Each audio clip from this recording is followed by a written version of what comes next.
Apparently a fist, but err on the side of being too far away than too close. It's very easy to make things louder versus removing a blowout, which is basically impossible. So, at least with my skills, a blowout is it's like when you're playing Guitar Hero and you miss a note. You know what I mean? It's like, yeah, you get too many of those, and you're gonna fail the podcast, and now no one will listen to it. Whenever we have a blowout, our podcast multiplayer it just goes back to 0, and we have to build it back up over the course of a couple minutes. Damn.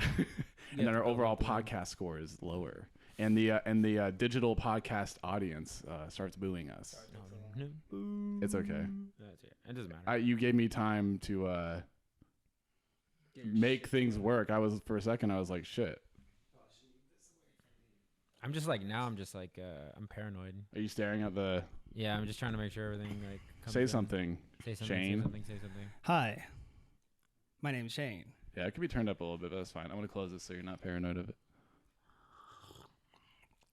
That's a great management decision, Jacob. Yeah, I've never lost audio, so. There you go.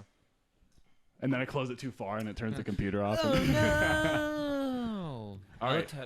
Host Shane, are you going to flow us through this? Okay, everyone, it's time for the Star Wars episode.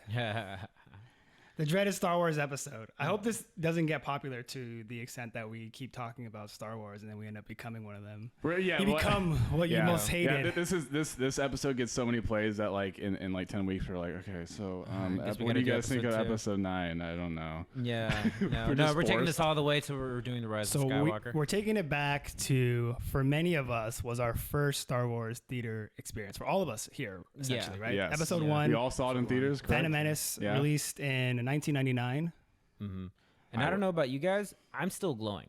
That was a phenomenal experience. So we rewatched it. They re-released it this year. It's the 25th anniversary of episode 1. So they re-released it in theaters. We went yesterday, watched it together. Some of us had D-box seats, the ones that are they moved to match the motions of the movie. My first D-box experience. That was cool. It was the first time I had seen that movie in its entirety, probably since the first time. Really? Yeah, really? Wow. Yeah. Wow. That's actually amazing. All the way through. Wait, you guys, there's no way you guys sat all the way through. I've seen episode 1 a bunch of times. Yeah. I mean, I was like a child. Yeah, I was like a child. I had nothing else to do. What? Yeah. I thought it was boring then. I was just like, I don't know. I've probably seen it. We can get more into that. I've seen it at least 10 times. Yeah, I'm probably up there too. Okay, that's cool. Okay, cool. I've seen all the prequels. So I was 5 when it came, or 4, 5. You guys were how old when you saw it in theaters? Like 6. If you're 6. I was 7. 99. Yeah, however old you. What year were you born? 93. I was born 92. Oh, yeah. What were you? 93. First time. Oh, and I'm 94. Yeah. Cool. I remember. I didn't realize that. 234. I remember seeing it in I have vivid memory. My parents taking both me and my brother. Me and my brother were big Star Wars fans, of course. We saw the VHS release of the original trilogy that my grandparents had. That's the one where they like spliced in a bunch of shit on Tatooine that wasn't there to begin with. Way to go, idiots. Yeah, I know. Like every single frame, like there's way more. There's a CGI Jabba the Hutt for some fucking reason. Horrid. It's really bad. It's bad. But they gave you a good indication of where the Star Wars franchise is going. Wait, are you talking about A New Hope?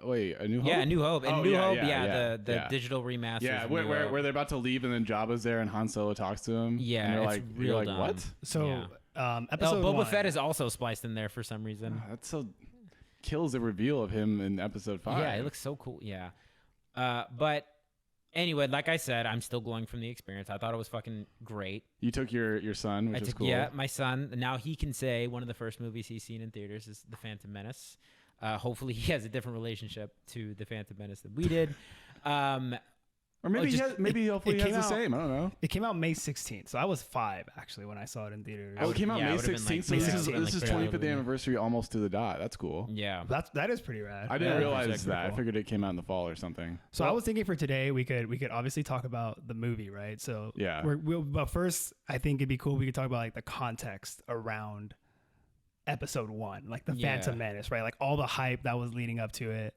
It was the first Star Wars movie in 16 years. Mm-hmm. And I think over like that gap in between Return of the Jedi and Phantom Menace, like the fandom of Star Wars like was established firmly, and continue to grow and sort of like fester and stuff. So like there was people who were like, I don't think there's ever going to be a more anticipated movie that's come out, because Star Wars took over the world like back then too. Yeah, they almost. Well, I was saying this yesterday. They basically did it twice. I mean, I'm sure the Phantom Menace was bigger than Episode 7 when that was hyped up when it was coming out. Yeah, but people were kind of freaking out over that too, and it wasn't as bad as the Phantom Menace, but the trilogy as a whole, I think, fell equally as flat. Yeah, like it'll never be replicated. It'll never be replicated in the Star Wars franchise because they have spent the requisite years just completely burning through all the goodwill that all the fans had. Yeah, let's now no one gives a shit. So I figured, we'll do that. Obviously, talk about the movie. I feel like we could walk through the synopsis, like the actual plot, just to jog each other's memory. Because just in case you haven't seen the Phantom Menace, it's just hard to follow. You know what I mean? Like, where do you really? Yeah. I think like Jacob mentioned, one of the big things of this movie is that all the scenes are relatively interchangeable. Yeah, it looks like it does seem like it was just like someone put shuffle on the scenes and they just like kept going through. You really could just interchange most of them. So I remember like when the green screen shows to show that like the movies, like the pre trailers, they show like shitty local ads usually in movie theaters, like you get there really early and then the trailers start, right? Yeah. And the green screen that shows up that like indicates that the movie's about to start. Oh yeah. When that came up, when I was in the theater for Phantom Menace, I've never heard a louder theater. Like the next loudest theater was Episode 3, but like people were like insanely pumped up. For You're talking about this thing 1. that says like PG and it has like the thing that looks like the world when and that stuff. finally comes on. These people went crazy, and I didn't realize it because I was like, I was 5, so I was like, holy shit, these people are fucking stoked for this movie. Yeah. And by the end of it, I mean, the end was really cool, but I remember during it, I was just like, I must be missing something. Even as a 6-year-old, that's crazy. I thought I was too stupid to understand Star Wars. Wait, so 6-year-old Shane didn't find Jar Jar Binks hilarious? Absolutely not. Damn. That was the one thing. That was the one thing going back to it. We'll talk about the movie, of course, but Jar Jar Binks is terrible. But I got to take my 5-year-old, and my 5-year-old at certain points was genuinely laughing at Jar Jar Binks. Hey, so was I. Yeah. Dude, I thought it was not to be like whatever, but it was cool seeing you take your kid, because I was like, oh, this is like what my dad did to me. Yeah. Basically, and it was weird like seeing it. And I'm sure, like, it's probably cooler for you because your dad did it, and now you're doing it. Yeah. It's fun. It's fun showing him movies. It's fun seeing certain movies through his eyes. This is like the perfect example of, at the end of the day, George Lucas was making a movie for children. Yeah, there's a lot of non-children things in it, and there was a lot of non-children. There was a lot of like full-grown adults who really wanted to take this movie seriously. But when you strip away the fandom and you strip away all the anticipation, what George Lucas was trying to do was make a movie for children that was heavily marketable, that he can sell a bunch of merch on, and then just make a ton of money. And he accomplished exactly his goal. Absolutely. I owned a Qui-Gon Jinn and Obi-Wan Kenobi action figure. I still have all of them because I saved them all in a box for my children. So now all of my children have my Episode 1 merchandise. Yeah, they even had like little weird accessories and stuff. Speaking of which, like why are the Jedi like Batman in this movie? They just have all this like equipment. Like when they go underneath the water, they just breathe underwater. That's not like a Jedi. Yeah, why do they have the breathing device? It's go gadget breathing tube. Yeah, it's not a Jedi school or anything. They're just like, we have go Jedi. Yeah, go Jedi. Yeah, like go Jedi grappling gun. Okay. What are they, Batman? Yes. But see, this is the thing. This is another thing. A lot of folks out there will recognize this, but like talking about Episode 1, talking about how shitty the prequels are, were a huge part of early internet culture, breaking them down. Everyone I know that's terminally online has seen the Plinkett 70-minute review of The Phantom Menace, which totally frames how I've thought about the prequels for a decade at this point. But that's why I really enjoyed this experience, because 1, we got to see a kind of bad movie with friends, and that's always fun. And then 2, I got to see it through the eyes of a child. Again, it's not, you shouldn't take, like, we ask these questions, like, why do they have a breathing thing? Like, why did Obi-Wan stay in the ship? It's like, it doesn't matter for the dumb story to happen. Why are they potters? I disagree, man. Just, it's a movie for children I don't need to think about that critically. Well, yeah, I agree, but I feel like some comicness, though, is just, like, tonally dissonant from like the earlier Star Wars movies. Like, yeah, like Return of the Jedi was pretty childish, I would say. By the end of that, it was getting pretty Disney-fied. Yeah. But I still think that like the first two movies have relative like artistic merit that isn't totally like profit driven. Yeah, I mean, sure, but I'm like, I'm not even like, I completely see what you're saying. And I think that's big. That's that's the biggest criticism of it. Is like, that it didn't make them feel like the original. I don't think I don't think it's necessarily like a good feeling where you feel like the person who made an art piece that you personally resonated with solely did so for like monetary pursuit and actually didn't give a shit about this thing that you care a lot. Yeah, about. yeah. I think there's a lot of artists, a lot of the best artists like are not that way.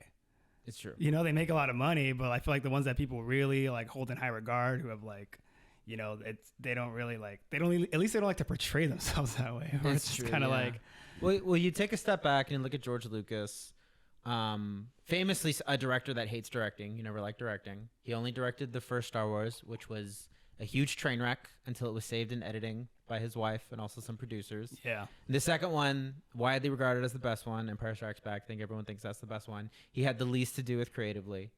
And then the third one, I mean, like, to your point, yeah, it gets comical. There's fucking puppets that are fighting these robots at the end. Yeah, there's some parts that start to loosen. You know, like a lot of the tightness that a lot of his like his peers kept on his vision. Yeah. Because you got to control the vision. He has a great vision. His world that he has in his head and the mythology is awesome. Dude. This stuff is really cool. Yeah. And I think that people fell in love with the way that it was portrayed in those first two movies because it is. If you go back and watch those movies, like they feel so fresh and confident in their vision. You know what I mean? They're not doing something that like with like some sort of like they expect the audience to think it's cool already. They're just shooting it straight. It's like, oh, there's an empire. There's this weird dude in a black suit. This princess has like these weird buns and stuff. But like, you know what I mean? And it's very matter of fact. Yeah. It's like when Obi-Wan first shows Luke a lightsaber. It's like, oh, here it is. Bzz, and he turns it on. It's not like, oh. Yeah. You know, or like some mood, like the Force theme plays where it's this big deal. It's like, you're right. It's just a fucking laser sword, bro. That's what, dude, modern Star Wars, like the modern trilogy is filled with moments like that. Yeah. They're like, remember this? Look at this. Oh. Yeah, and like people forget that like. Rey touches a lightsaber and she has a fucking vision quest. Yeah. In A New Hope, right? So in A New Hope, people make fun of Darth Vader openly in the Empire for being a Sith. They're like, yeah, you like this weird ass fucking religion. Stupid religion. Obi-Wan Kenobi is considered a fucking weirdo. It's like, you like this weird hippie culture that existed a long time ago that got overthrown. That's true. Yeah, it like, in episode 4 and 5 or whatever, the original trilogy, they like acknowledge how weird it is, how much influence he has over like the direction of the Empire and stuff. Whereas in the 1, 2, 3, it's like this council of psychic fucking monks for some reason run the world, and they're like listening to them. Also, and stuff, the role of the Jedi in Episode 1 is not really outlined particularly well. Like they're just kind of there, but are they the government? Like it's like it's Shaolin monks. Yeah. Like they're just weird monks. You don't really understand the role. It's really established oddly, right? And I was thinking about this whole time, where I was thinking like the way that the Jedi are portrayed in Episode 1. What do you think, Nathan? Do you think like George Lucas could have taken a different angle? Where, because what distracts me a lot is that what are the odds that all the Jedi in this council dress the exact same way as Luke and his family did on Tatooine? Yeah, they all wear robes, which is on the outskirts of the galaxy. Yeah. I think that's a weird inspiration to draw, you know, like why is Obi-Wan hiding out in the galaxy wearing, I think like it was just a missed opportunity to have them have like, if you want to have like knights, maybe make them look a little different, you know, like some sort of like armor. No, they just wear robes. No, they're supposed to be like weird monks. Yeah, but yeah, that was a weird angle to take. It was a little bit. Wait for the Jedi to all wear the same kind of clothing. Yeah, just to like have robes, the same robes that like Uncle Owen wore on Tatooine. Oh, and then I mean, like this has been talked about to death, but like, what is the point of not allowing them to marry? Like, what's the point of not allowing them to love? Like, it's just weird. I mean, it's just to play into like the whole monkish. I don't know if monks. They don't fuck, right? So I don't know. They don't want the Jedi to fuck. But you know, at least they have different size necks and heads, like that one guy in the background. Like bombing in the background. I think there's like there was a good way to portray that to be a Jedi. You need to control your emotions without being emotionless. Yeah. And I feel like having the world framed like that in these movies just creates for some very just flat interactions. Oh yeah. You know what I mean? The dialogue is just inherently like they speak very like chivalrous in a sense, so it's like, and they're like British. that kind of dialogue follows them the entirety of the movie. Speaking of flat and emotionless, Natalie Portman's performance, Christ Almighty, Natalie Portman in this movie. I think her performance was dead on. I think it's just her character. I think it was dead on her direction. Yeah, honestly, dude. Then poor fucking George Lucas is not think how to about write it. dialogue. I bet George Lucas wrote that Queen Amidala. Another wasted opportunity. That could have been a pretty cool character. Like all those costumes and shit. She looked great. Yeah. But you know what they could have? They could have just made her act like Princess Leia. Like if you want to be lazy, just repeat the character that you already had. That or maybe bring make her a little spunky. Maybe have her be a strong ruler, right? Like a strong ruler whose maybe recklessness further like exacerbates the trade dispute that's going on, right? Something. Right? Like, instead, she was just a buzzkill the whole time on Tatooine, being like, the queen wouldn't like this.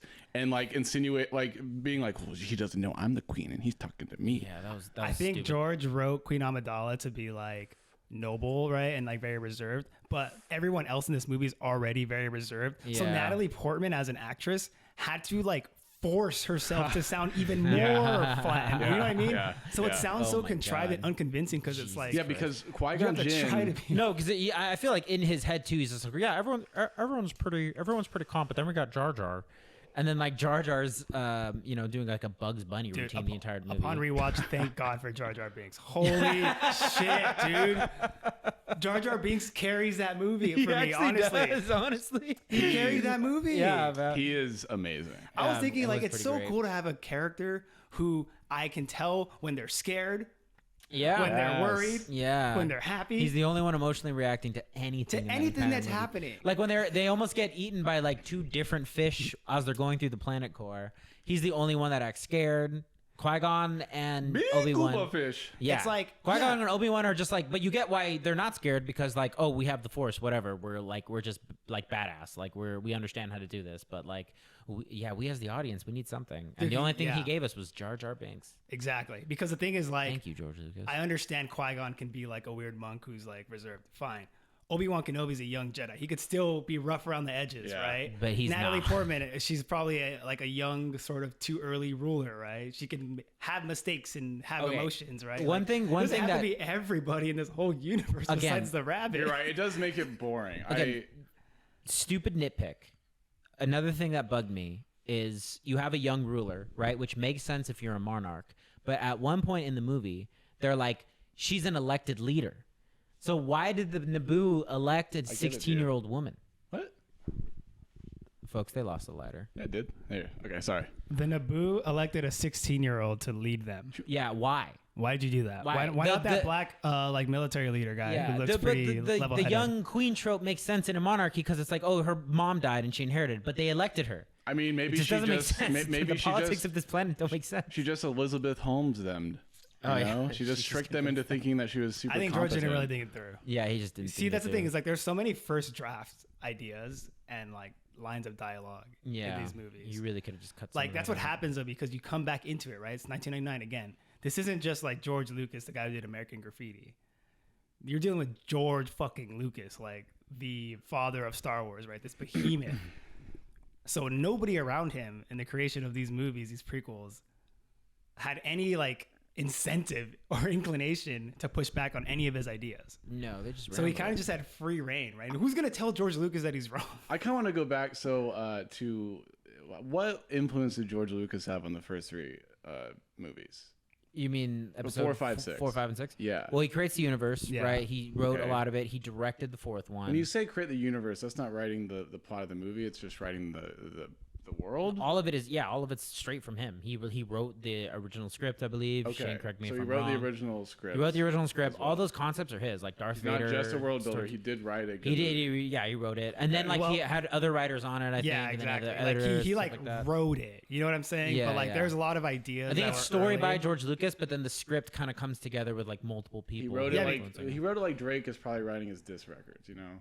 Well, when you write like an idea and someone's Drake has like a committee. So for example, like Han Solo was supposed to be like an alien, right? Like a green alien, and probably somebody just thought like, that's fucking stupid. We don't have like the prosthetics to like have somebody on screen for that long. He's supposed to be a cool, expressive guy. You know what I mean? So somebody just sort of rewrote it. Yeah, we can't have a main character because the fourth one it was committee, right? Because it's like he came up with the world, came up with the script, he's gonna direct, but like movies. especially on the scale that he made episode 4 with. Yeah. Like a lot of input from a lot of different people had to come into it. All right, and then like anything else, like the best directors they bring in the best people and trust them. Yeah. Right. To like do their thing. So then, obviously 5 and 6. He doesn't have as much control, or how? No, he's not. Difference? He is still like a producer on 5, but he doesn't direct 5. Yeah. So more of the creative, and that's the same with side 6, of the house is taken right? from him in 6. Yeah. All right. So then, actually, I would want to know this too. So episode 6 came out in 83, if I'm doing the math correct. Yeah. Okay. So what happened between 83 and 99? I think I have an idea, but just for everyone, what did George Lucas do between then and then?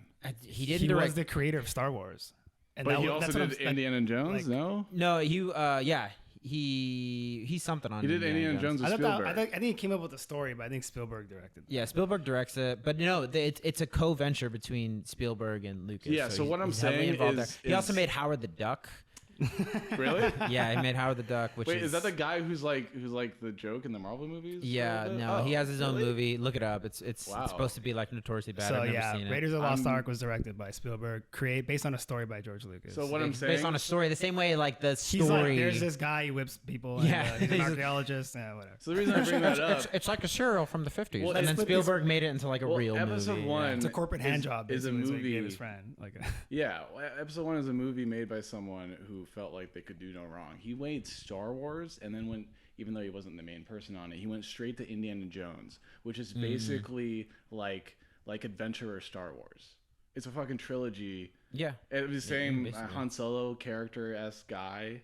So he's just like bang bang, I'm fucking 2 for 2. No. If I were anything up. Dude, if I were George Lucas in 1999, I would also be like, hey, I can do no wrong. Like, I know exactly what I'm doing. Look at all of my success. I made Indiana Jones. I made fucking Star Wars. He's like Alex Garland. Yeah. But it's one of those things, like, to the extent that George Lucas cares about it, though, where it's like he made his money, but it was like this Faustian bargain in the sense that people look at him differently as a filmmaker now. Yeah. Forever.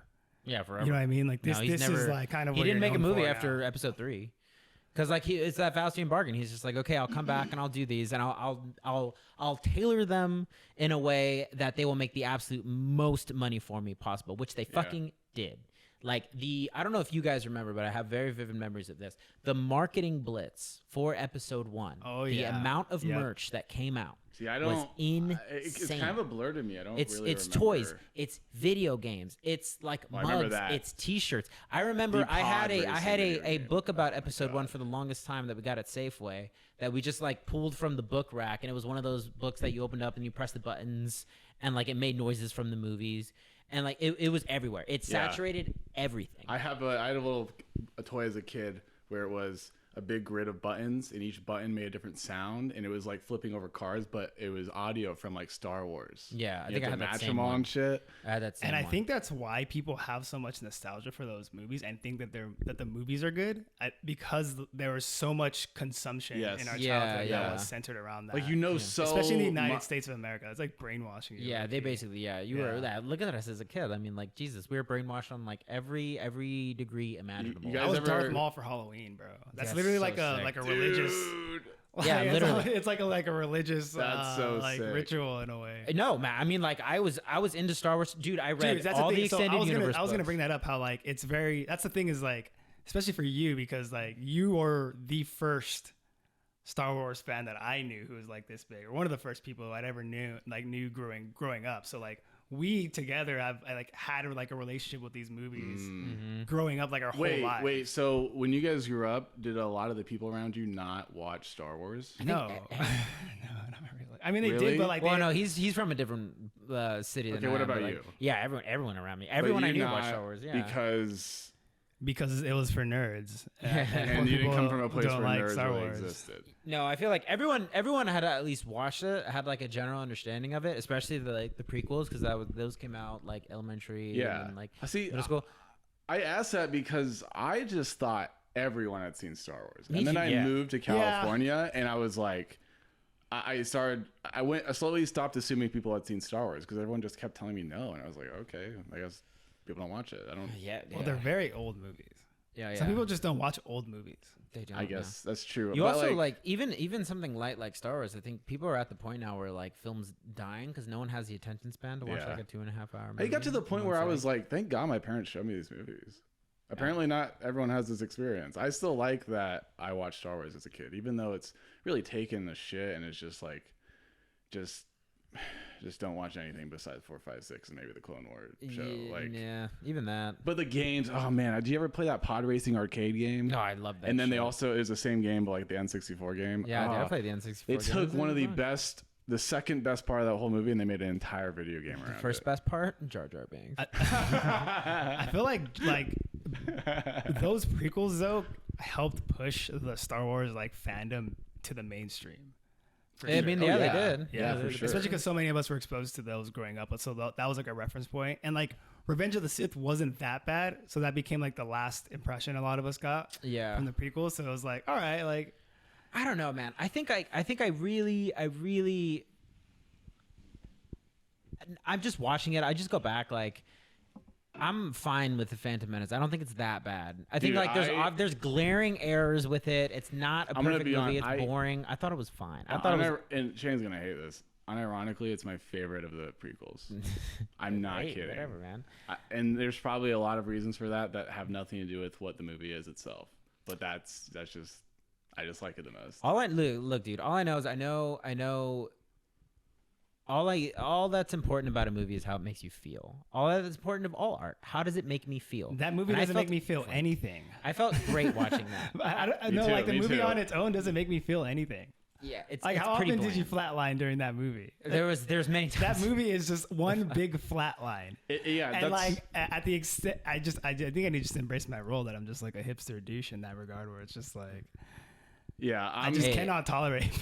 If it's bad for you, it's bad. I get it. I personally enjoyed it. Yeah, I liked it, but it's a shitty movie. It's a bad. But the thing is too, it's like it's a shitty movie that's a follow up to movies that are much, much, much better. Yeah. In every tangible fucking way. And think about the context, right? Think about the context where you have the best sequel that has ever been made up to that point in the catalog, right? In The Empire Strikes Back. Oh yeah. You have one of the very first blockbuster movies. This is probably like there was no movie that was globally popular as the first Star Wars movie when it came out. When did it come out? 1980. 78. 76. No. I think you're right. 76 is really old. It came out 77. Uh-huh. And then Empire Strikes Back came back 1980. Yeah. Did your parents go and see that? I think so. Yeah, my parents did too. I found that I'm just like, that's sick. I'm not sure. I think my dad was a Guatemalan immigrant. 77. He was like 13. 77? Yeah, That makes I sense. was right. Okay. 77, and then 3 years later, 80, and then 83. And then 83. Yeah. So there was 3-year gaps in all of them. Right. So there was never a movie that was that popular, right? Mm-hmm. Along with Jaws, basically started the summer blockbuster, but sci-fi had never been this mainstream before, and this like popular like globally, right? So you have this movie that kind of changed everything, in a way. The second movie is one of the best sequels ever made. One of the most iconic film villains. This whole concept of the Force, this whole fandom, this whole universe that people have like written, like extended like novels and stuff and literature on. They just took it all away. That makes me think. So these people are just really excited. Yeah. To see it again. Yeah. And all I can think about watching this movie is thinking like, they were so fucking valid in their anger. Like, are you serious, dude? Okay. That's like a slap to the face, though, bro. I encourage you to go rewatch those first two movies. I get it. Like I've seen the first two Star Wars somewhat recently. I understand where they're coming from. Yeah. But again, like I can, now that I'm away from that, now that I'm not like a young, like super serious Star Wars fan, as fucking gay as that sounds, like now that I'm just an adult and I can just like look at it for what it is, I can't get angry about it. Whatever. That fool just like had a franchise and he wanted to make a ton of money off of it. Yeah. And he made a little I'm baby not mad. movie. I'm just saying the people who were mad. Oh, I'm saying, you know what I mean? Yeah. Like they were real mad. They were so mad that they basically created an entire internet subculture of like bitching about movies. Like that was basically born from people's reaction to the Phantom Menace. And I think my issue with them though is that like kind of letting that, I think a lot of the iconography in that and people's nostalgia for that fed directly into making the new like trilogy very reactive. Yeah, it was that. Yeah, it was pure reactionary corporate like boardroom. Some art, yellow belly shit. Yeah, it was some bullshit. Well, just remember that at least Lucas Disney tried, made bro. those movies, which is even probably worse than George Lucas making them. Oh yeah, way worse. Well, Because like no, that's the thing. Like the reason there's a lot of weird shit about the Phantom Menace because it's just coming from one guy. It is just one fucking weirdo who is like trained to create this world. So a lot of it doesn't make sense because it's all coming from one guy. And a lot of it is not poorly thought out. You know, a lot of it is not particularly compelling. There's no good like dialogue because it's just one guy talking to himself in his head. You're kind of describing like QAnon. Yeah, it's basically that. Yeah, So it's like the same. It's basically this one guy's like world. That's the prequels are all just like George Lucas taking full creative control, and he's a weirdo, and it shows. The new movies it's all corporate thing. Yeah, it's all a boardroom. It's all just like it's just. We're going to get research groups. We're going to get McKinsey. We're going to figure out what these fucking people want from a Star Wars movie. And then they made, arguably the least interesting three. At least of something the Star about the Wars original movies, prequel is it seems, I think you agree that it kind of goes up at least a little bit, right? Well, yeah, and my big thing though is that like, dude, yeah, like kind of. No, dude, I think Clone Wars is way Clone Wars worse. is way worse. I think Clone Wars is worse than Attack of the like- Clones. it goes like Attack of the this. Clones. What? Attack of the Clones. Oh no, yeah, you're right. I think Attack of the bad, Clones but I'm talking is Revenge of the Sith. People don't hate it. I think Attack of the Clones is the worst movie, but I love watching because it's so wacky. Yeah. Like The- they the remember part they where go to they're that like- droid factory and it's like a Looney Tunes. the droid factory, Oh, and then Padme like jumping on the fucking. She leaps 40 meters down onto a fucking mule. And she just goes right into her vagina, Like, oh and my like God. it's like that would still hurt just because she doesn't have a dick. Like, Yeah, she's and at one point 55 Jedi are like yeah, they're charging. fighting, and they're in. it's true, bro. It's the same set from Gladiator. Yeah. Like they're in a fucking Coliseum. Yo, dude, but when Where you, like when they're you gonna see murder these Jedi for the Bro. entertainment of these weird like bug people. Booba booba. all the bug people, The fucking pod racing guys. they're all like the bad guys from A Bug's Life. Yeah, they're all literally the bad guys from A Bug's Life. At one point, Fucking Locust? the general. At one point, the general of the Gungan says "Wisa in big doo doo," and I don't think I'm. So that's the charm, right? It's like, okay, don't get me wrong. I enjoy watching those movies because to your point, like, It's like dude, three poop at least he jokes. fucking tried something new. Yeah, You know what I mean? Like he went in a completely different direction. And I feel like some of the fans were upset that they didn't see Baby Han Solo or something like that. Dude, I don't know what the fuck. Dude, he when would've they He go to wanted. did his, Tatooine. it's cool. Like he just it's weird, but like We talk about stuff maybe we hadn't noticed I in the respect past. the I didn't vision. notice that Jar Jar Binks stepped in shit when they got to He Tatooine steps in poop. until yesterday. I love how plain and clearly communicated all the racial like coding hold on. was. So and these characters. So in the original 3, there are aliens, right? What do you mean? In 4, 5, 6, Yeah, of course. there's aliens. Yeah, Do dude, any what of the them fuck? sound like a specific? No, I'm just. you mean sorry. aside from the giant bear thing? Yeah. So I'm just saying it in like a very simple way, just to make a point. Are any of the So aliens they're- racially coded Like, in the same in way? 4, 5, they 6, are? you hear one of the No, aliens I and would go, say no. "That No. one's that race." I No, would say no. every No. single a non-human thing in this movie, you're like, that's Asian, that's a race. Jewish guy, that's a Jamaican guy. Yeah. And it made me ask the question, and I asked Shane this yesterday. Nathan, is it racist to do an impression of the aliens from Star Wars Episode 1? No, of course not. I am a Viceroy Newt Gunray. right.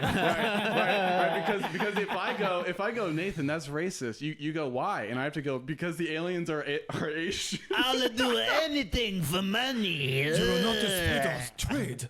Yeah, we are trying to trade on the Silk Road So then if I go, At the hand. Now there are two of them. so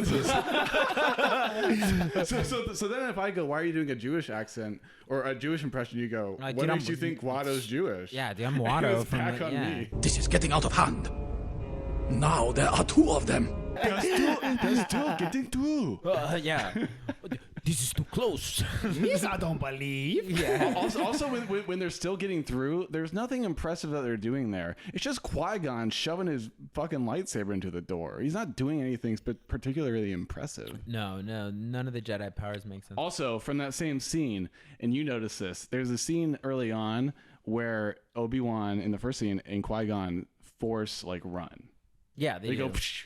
Yeah. But The problem with that the is force sprint. the Yeah, problem force with that sprint. is Yeah, everyone knows force sprint. Obi-Wan does it with him, right? Yeah. And then in the final scene, I guess he just can't catch up to Qui-Gon Jinn and Darth Maul. When those laser doors They are can closing. only do it once. No, but Yeah. according to In their anything, whole it's a life kid or movie, what? so all logic is excusable. But the thing I'm is- not saying it's No, excusable. I'm no, just saying you I don't suspend that care. It's disbelief. like whatever. But the thing is, Yeah, That's the good, thing that's is, a good point. there's that they force run for 0.5 seconds in the movie. Just remove that. Don't Yeah. have the plot hole. Just remove that. No one even fucking No, notices because it. again, what Shane said, it's all first draft thinking. George Lucas doesn't care because he just needs something to happen so they can get to the other set piece so he can show you more characters that he can turn into That's toys. fair. How else That did you you get will to buy, Darth that I Maul? will make my grandmother buy every Yeah. single one in 1999, and she will. She fucking loved me. Yeah. Every single one me and my brother had. Yep. Yeah, I mean, he went- to be fair, those toys, I mean, the ships, those yellow ships, you know, those ships that are used for battle that are very clearly colored and Yeah, bright. why are they and really easily bright? spawned? Yeah. That's They oh, look yeah, the cool, yellow though. ones. They look They The do yellow look really ones. cool, yeah. That's true. The I'm Naboo sure space someone fighters. was like, I was thinking George, about that. I was like, that's an easy target, bro. Come on, man. George, why'd you leave this plot hole in here? And he went, because maybe someday I can sell like a Force Ghost accessory to the, or a Force Sprint accessory to the fucking something, yeah. toy. No, and then No, people it's just- expand on it. People expand on it because you could do force sprints in Star Wars games like Jedi Outcast and Jedi Academy. So, yeah, the best part about the prequels is all the true. auxiliary media. Jedi Academy. Yeah. Honestly, dude, like Battlefront, such a good the game. first Battlefront and Battlefront 2. Battlefront 1 and 2 are. Battlefront 1 and 2. Me and Nathan played Battlefront like all summer. I know. Oh my God. It was I want to just tell did a not very stop. nerdy story. Did you play Jedi Academy? Yeah, hell yeah. Yeah, I played bro. Jedi Academy. So I played that online. You guys played online against people? Yeah. Yeah, and this is a very nerdy story, but I don't know how I met him. I guess just through the game. I don't know, whatever. And he became this is so nerdy. This is how Jacob got tricked out. Oh my God, I know. This is I'm He, getting a little he hot became looking my at the story. in video game master, and I was his Padawan. Holy shit. Oh my And- God. And to make it even lamer, I wanted to be cool. So I was gonna be a Jedi that doesn't use a lightsaber, and I only use Force. You only use force. So I Damn, would dude. exclusively kill people by just forcing them off of like the stage or something, or electrocuting them. Yeah, you got or whatever. groomed, my friend. You got Yeah, groomed by this. Yeah. What was next? When did he? How did he convince you to come meet? When did you him get to in Ohio? Jedi salsa dancing? Well, he Jedi massage. Yeah. How did this end? When did you give me that force? what Jedis do. Just take off your robe. Let me put this oil on. Oh my god. Jake, come on. yeah. it's So okay, I open was up. a Padawan for some random, hopefully Hopefully adult. kid. No, hopefully kid, bro. Definitely 38. Wait, so you thought he was a child as well? He just looked like another Jedi to me. I don't know. We didn't have voice to. We just texted. Oh, cool. Oh, yeah, that was didn't back. have a There was no headset. voice. Yeah, there Dude, was no could be voice. anyone. Literally could have been anyone. It could have been my. It could have been Viceroy Newt Gunner. Maybe Oh, it man. was a. Dude, oh wait, go ahead. Sorry. No, I didn't have the any dude, thought. the lightsaber mechanics on that game are to this day. Dude, that's why fucking it was incredible. amazing. So I was fun. actually thinking in Yeah. that final fight scene when they're like and like Obi-Wan's like, you know, like Man, that thing's always gonna be cool. Yeah, That them, was fine, so man. dude, sick. them lightsaber. Dude, But imagine if someone was Troy's able- face when the Duel of the Fates was playing and they were fucking lightsaber. He was just like, oh my god, dude. He was so hell into yeah. it. I was just like, dude. sick. That's That's the best. That's the best Star Wars song outside of like the original theme, Oh, the yeah, Empire man, theme, like yeah. Duel of the Fates. Dun, fucking dun, awesome. dun, dun, dun. And then in the middle of it, they go, cut, plunger gun. Yeah. It's like, go, Gadget. bro, you just ruined one of the best. Go, gadget fight- grappling gun. Yeah. Right in the middle, just cut The that funniest out. thing about that scene is like they grapple up a floor and then like nothing changes. Like there's still a bunch of robots out there, and they all the still droidicas lose. are like, They where'd just they go? roll up the staircase. They just go we're up gonna the pull that, we'll go up. stairs and stop Man, them. those Yeah. droidicas are really cool the first time you see them. Dude, Yeah. The best scene with the droidicas is when they're trying to get into the ships, and that droidica goes, wait, Escort, that doesn't compute. You're under arrest. Jacob seems to be getting them mixed up. Those are the battle droids. The droidicas are the ones that roll in the ball Yep. and then they have the shields come up. Yep. Jesus You're right. Christ, Yep. You got groomed by that guy on a Clearly Star you're Wars still a game. Padawan, baby.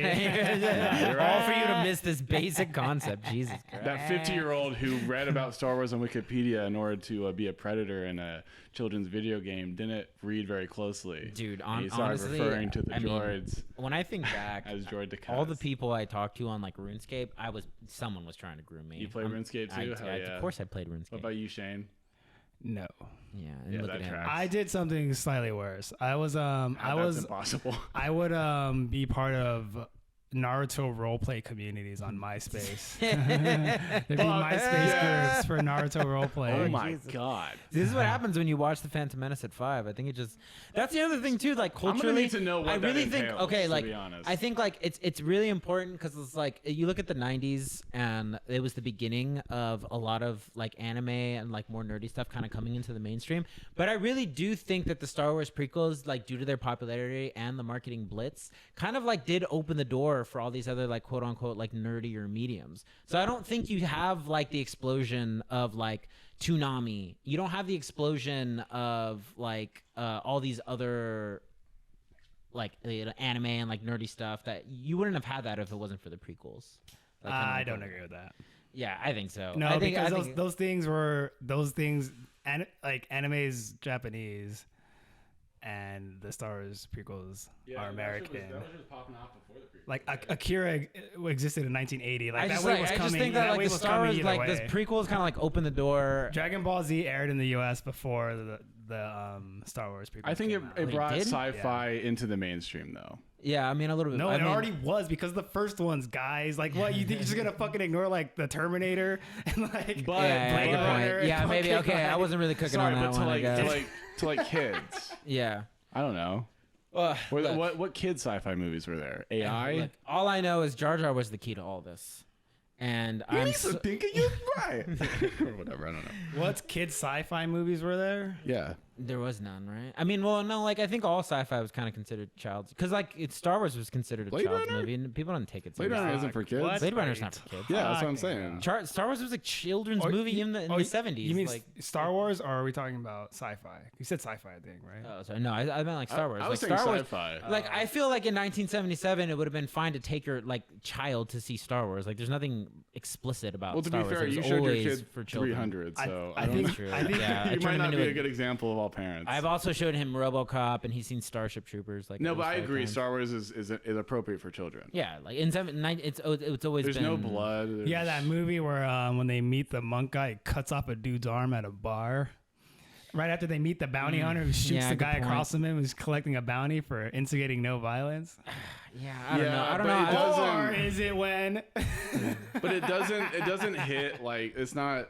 You're like I think we're overplaying how childish they were presented in the first movie. you're I right. think you Okay, should it's just definitely watch them way again. more childish than the prequels for sure. Obviously. Yeah. Yeah, there's no cartoon fucking baby running around in those movies. They're just a bunch of adults trying Oh, to that's do the some other thing shit. that made me sad too, because it's like I was looking at the Now Lloyd, whatever, like the kid who played Anakin, and he's really like he's giving a okay child actor performance. There's nothing wrong with his performance. He's acting like a child, and then I think about like how much shit that little kid got.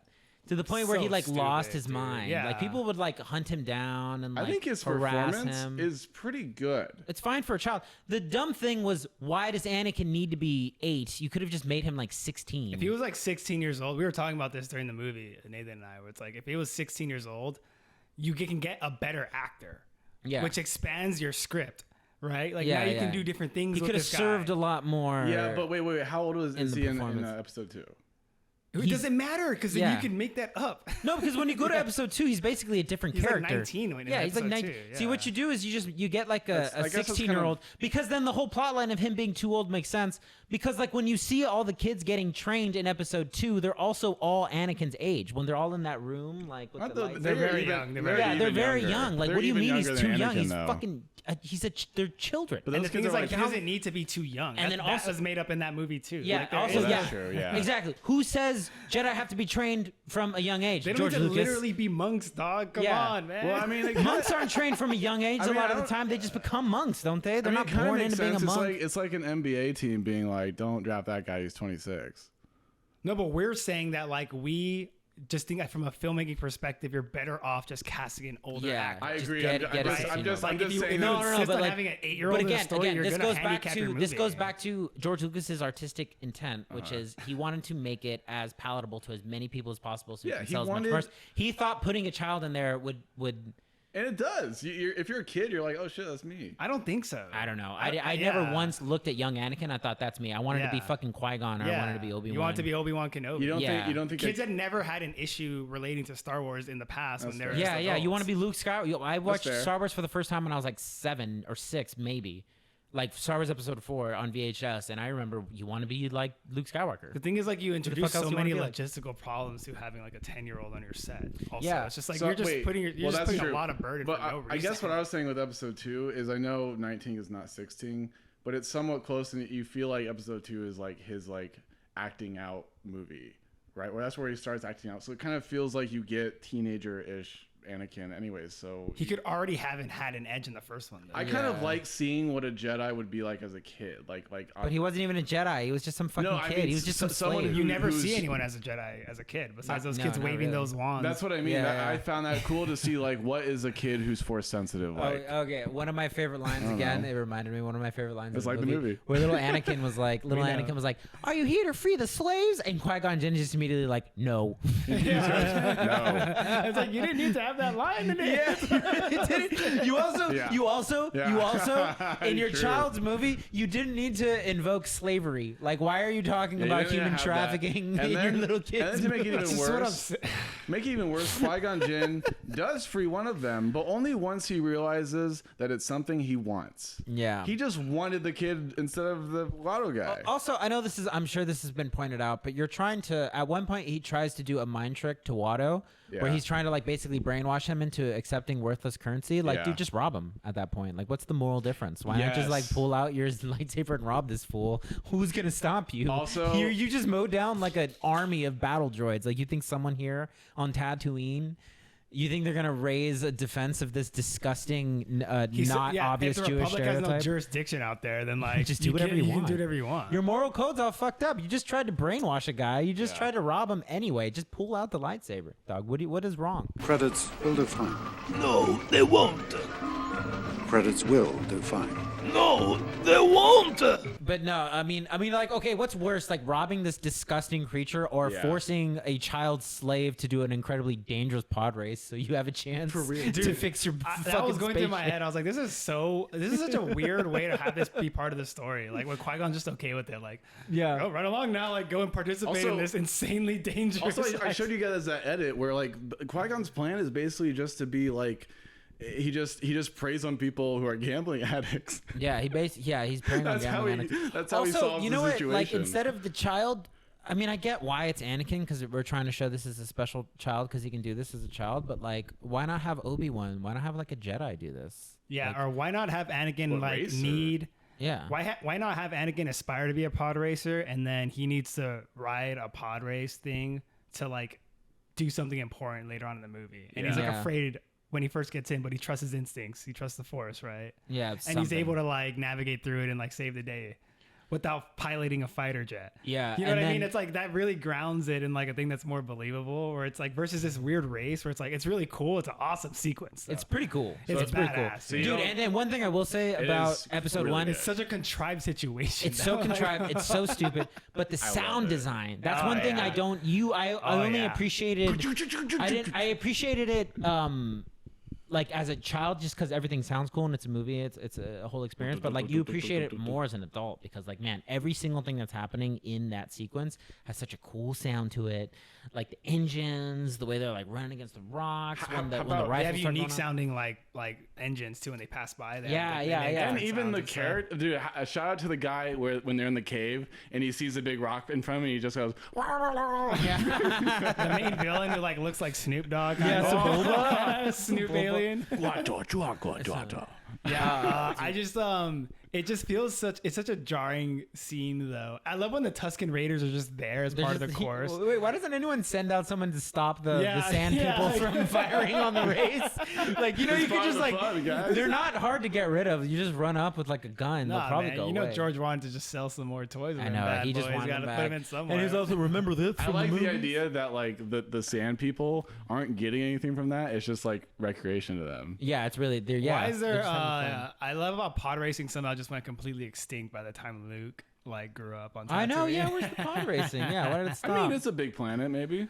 No, it's not. It's not. There's only 2 settlements. There's only Mos Eisley and Mos Espa, bro. Mine. Dude, Tatooine sucks. It's kind of funny that we just keep coming back to this shitty desert planet, like, because we just have to. It's just like, geez. Oh, like, especially speaking of which, you know, episode 2 where Anakin goes back and he like murders all of those aliens. He comes back for his mom and sees her right before she dies. It wasn't just the men, but the women and the children too. Yeah. He genocided. Yeah, I killed. You know, in our little children's movie for babies, they were just gonna do genocide. Those movies for kids.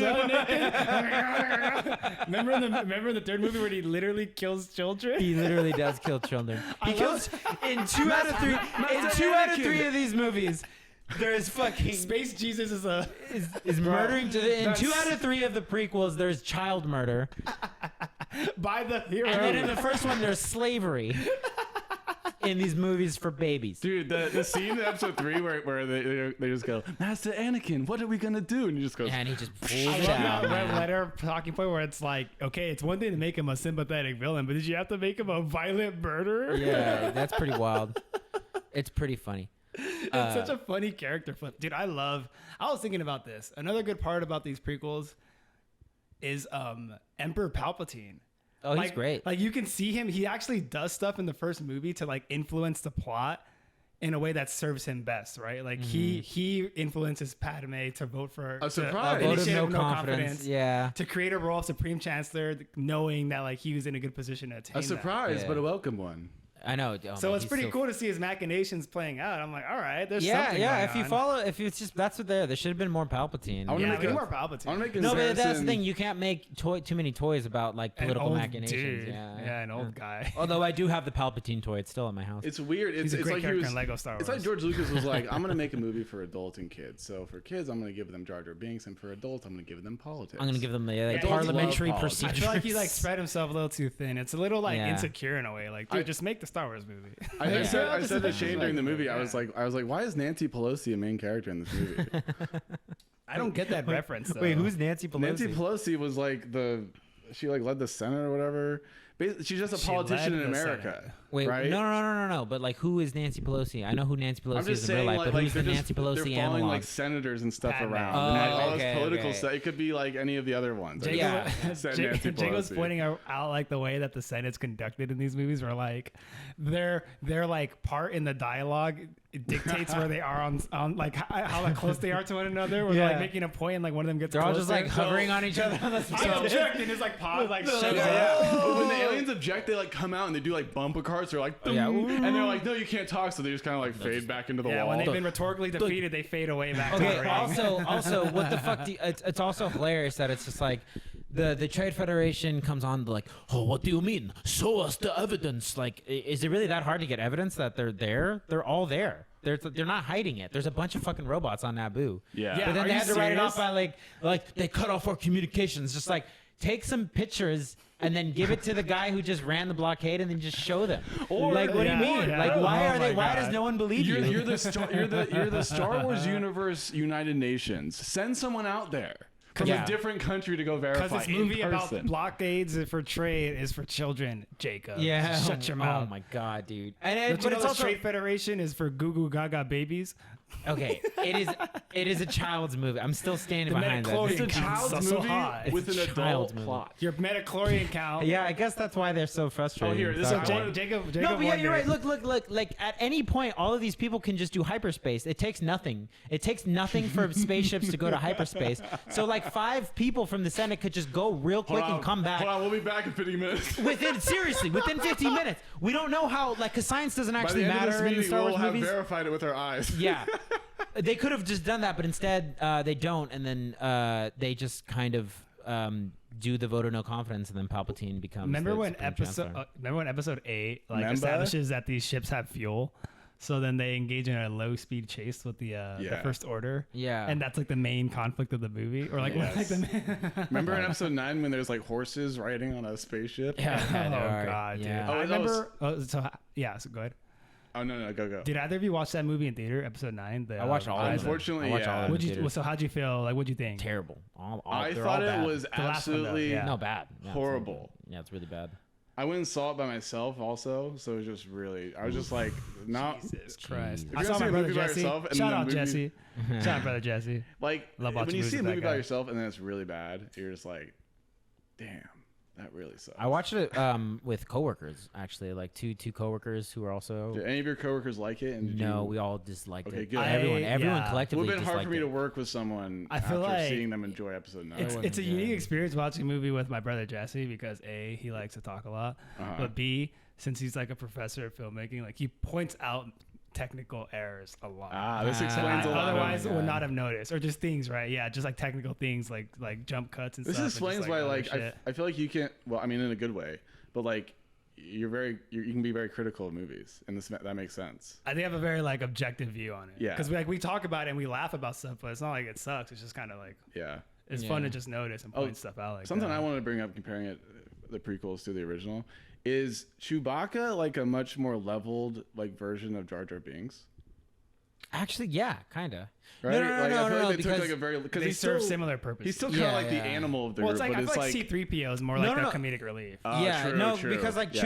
Chewie and Han have a lot of like really comical, like back Yeah. and forth, kind of Yeah. cutesy. Well, that's the thing, right? Like every character is kind of funny in those movies Yeah. because they Yeah. have personalities. Like they're Han real Solo, people. everything's fine here. Yeah. How are you guys? Like Yeah, even exactly. Princess Han Solo's Leia, funny. if you watch like the first movie, she has so many quips that are so funny. Yeah. Aren't you a little short to be Stormtrooper? Yeah, that's funny. And then when she's getting out, she's like, just, and then she's like, at one point she's getting frustrated, so she takes the blaster and just blows up an event. It's like, just get in there, Yeah, you she's fucking like, give me moron. that, you idiot. Yeah. She's so funny. Yeah, she's great. Why couldn't we have had a female character like that, George Lucas? Why did we get Padme Amidala? when Why do we when get they stoic- slowly figure out that they're in a trash compactor, Oh, that's kind yeah. of funny See, those to be movies, honest. man, are really cool. They celebrate when they get saved, you know. Yeah. Snap, like compared to the scene in episode 1 where they're going through that like sea and they're like there's a sea monster chasing after them, Yeah. and Jar Jar Binks freaking out and Qui-Gon just keeps saying, "Relax." Yeah. Relax, Everything's relax. And he basically he like roofies him with his hand. Yeah. He's just Relax. like, and he's like, there's always a bigger fish.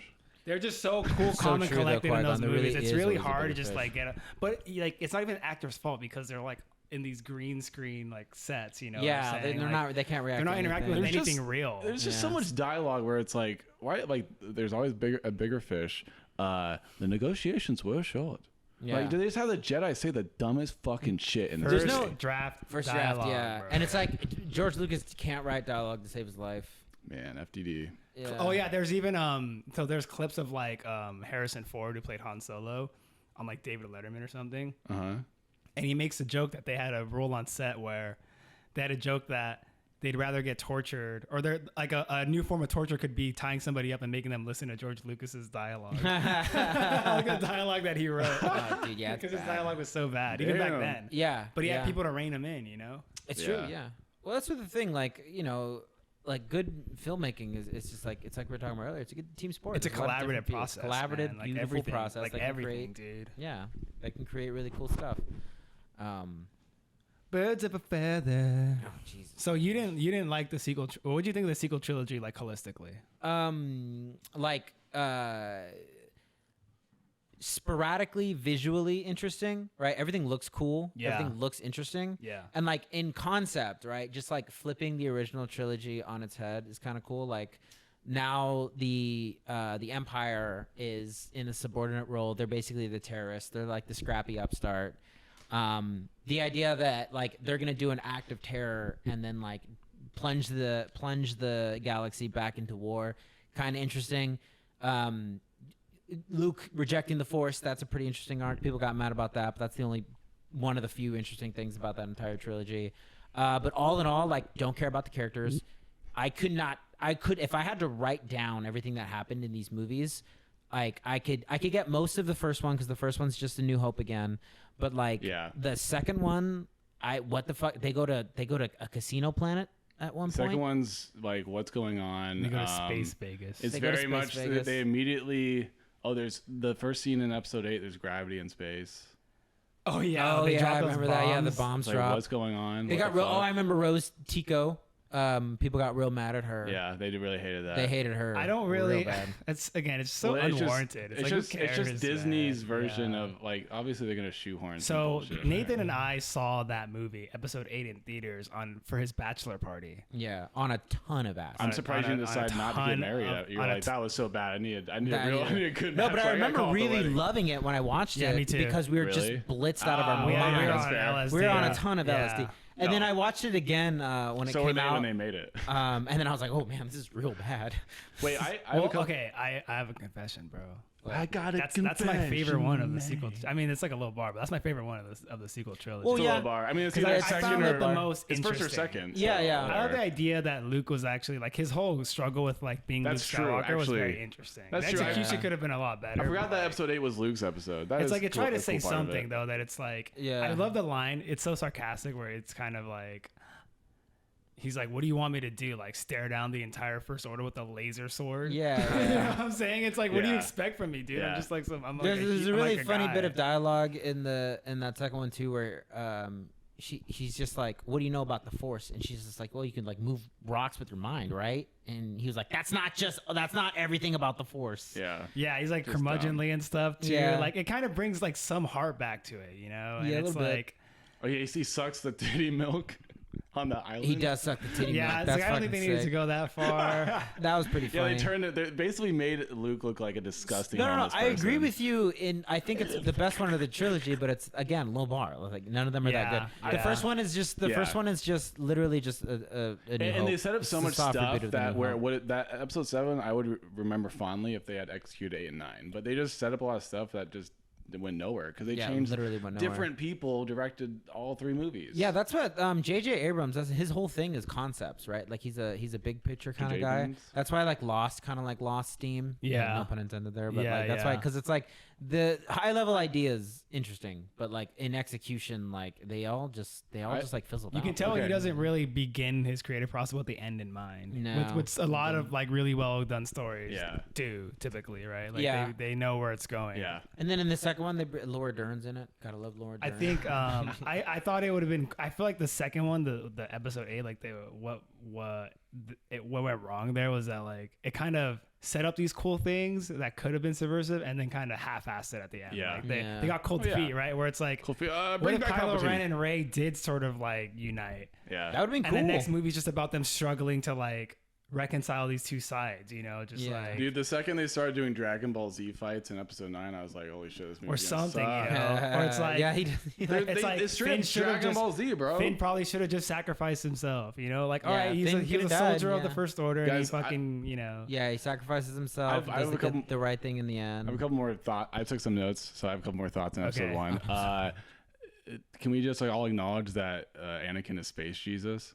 Yeah, of course. That's the whole. I know, the but I feel like whole it's thing. like they literally just do basically the Virgin Mary. And so that's it's like another what interesting thing the too, fuck? where it was like, Darth Vader was not never really like the center of the Star Wars universe necessarily.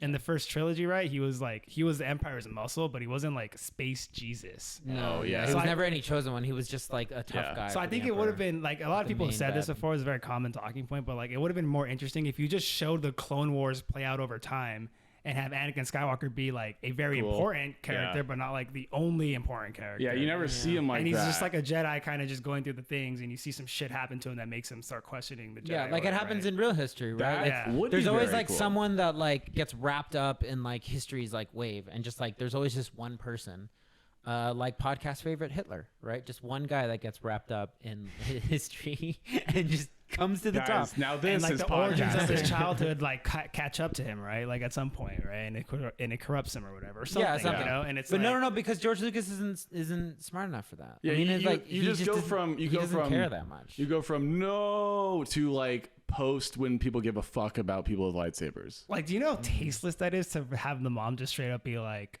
I don't know, I was pregnant one day. Yeah, like, I'm a virgin. You couldn't even have any sort of ambiguous response for like, Yeah. I don't know who the father is. Yeah. Could have been anyone. I'm a fucking The slave. father is But the not like midichlorians. it was literally nobody. It's just like There's actually for the real Star Wars heads out there, there is like extended universe stuff where the Emperor Palpatine actually like uses midichlorians to impregnate Shmi. gross. dude. Emperor Palpatine. Work like sperm Okay, or I what? will say though, I love watching Episode 3, but I do have to fast forward through some of the parts. But that movie is hilarious. It's pretty good. Emperor Palpatine, when he first like his heel turn, that scream that he lets out when he like flips towards all those Jedi. He does a sick ass spin move. Wait. Downright circle combo and corkscrews Yeah, over there. He kills like 5 Jedi in like 2 He does a seconds. special move in a Mortal Kombat game. Yeah. And he just solos like 6 Jedi Masters. Yeah. And then Mace Windu Punks beats him. So technically. yeah, I think Samuel Jackson like made it a thing where it's like he's like, I'll be in your movie and I know that my character's gonna die, but he expressed himself that he didn't want to go out like a punk, quote unquote. He's like, I ain't going out like a punk though. He did not go out. He didn't go like a punk Yeah, because he go ahead. technically beat him in Yeah. a duel, and his Anakin Skywalker's betrayal that actually defeated him. Damn. Yeah. Sucks. There's a theory What a that scene that is. Snoke from that was set up in the sequel trilogy, like the Episode main big 8. bad. Oh yeah. There's a theory. One of the theories is that it was Mace Windu, Oh my god, why? Oh, because he got all lightning. because you don't and, like, actually thrown see off. him. You know, he's just like Yeah. I'm surprised they haven't brought him back. Or I crowd mean, he's favorite. probably just like fuck y'all. Yeah. They probably tried, and they're like, because they brought back Darth Maul. Darth Maul has like robot legs. How are you gonna bring Samuel Jackson onto your movie and not let him be Samuel Jackson? I know. He could have just been Because a he's just a badass, weird- like, he's like just a military weird leader, monk. though. You know, he Yeah, could have been like something. he could have been like the trainer, the proctor. Yeah, and I'm sure. I like that they gave him a purple Someone lightsaber. out there is just like, well, in the Clone Wars or in the novels, but no one Shut cares. up, pussy. Yeah, shut up. Who gives a fuck? Did Talking about the did movies. Samuel L. Jackson choose his lightsaber color? I think Yeah. Oh, that's the thing too. He requested he that. requested He that he wanted get so his unique sick. color. That's badass. Yeah. Yeah. I saw Cat Williams wear like a purple suit, and he was like, Yeah, basically. Samuel L. Jackson in The Phantom Menace, he's giving a bad performance too. Like I've noticed because I've never really paid attention to his performance in The Phantom Menace, but he's he like just side eyes really, to Yoda one he's time, really basically. wide-eyed. He's really just like, what do you mean? Like he's. But that's the thing, though. Is like to me, it just okay. So the movies are for kids. Whatevs. Like on their own, They're for children. they have their flaws. It's fine. But they're baby movies that are about trade blockades and murdering children. And slavery. And Don't be about beheading, slaves. Beheading Jango Fett in front of his child. Yeah. Yeah. Bro, dude, Jesus and Christ, you're and right. scissor slicing Count Dooku's head off illegally, apparently. and there's some weird grooming in episode 1. And slicing your Padawan's legs and arm off and letting him fall into a lava ravine so he fucking lights on fire and becomes a grotesque demon baby man. Yeah. Yeah, so anyway, those movies are for kids, right? But to me, it's just like, I think the whole adult Star Wars fandom, that's why it perplexes me so much.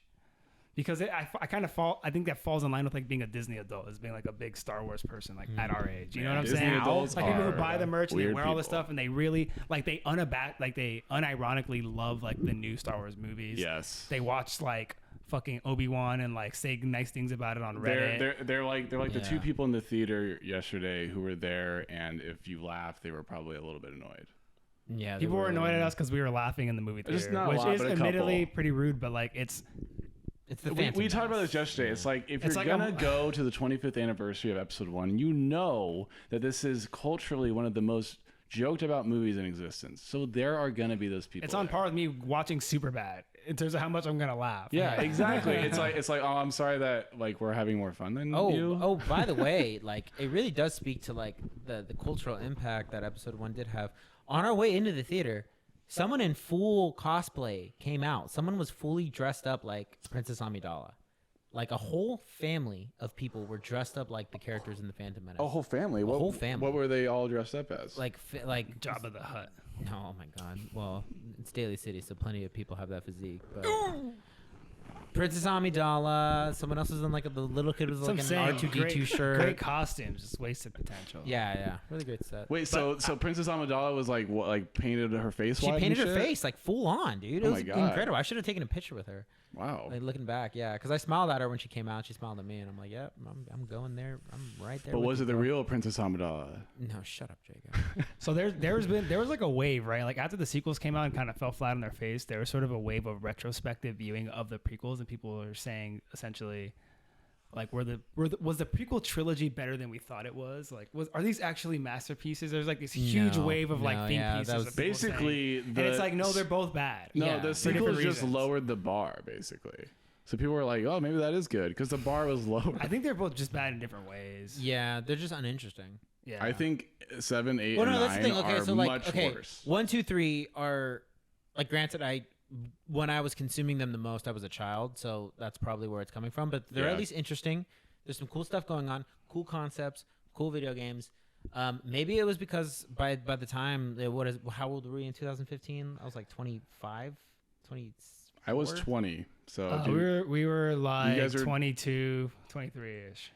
Yeah. Oh shit, you're right. Yeah, 23. Yeah. I had a lot more. I was in the We're Navy. young. I was We're in the young. Navy when I watched the Star Wars Episode 7. Wait, no, that came out in Yeah, 2017, you would've been- right? you would've Yeah, been, no, yeah. I No, it was came out because I watched it 2015. with my buddy in the Navy. Like I it watched came out in with, my 2015. friend JD. Yeah, so I was 20. So you guys like were I just had 22. way more going on with my life. So none of the characters affected me. I didn't care that much. But the big difference was because I was primed by years of being on the internet talking about the prequels, I was primed to talk about Star Wars online.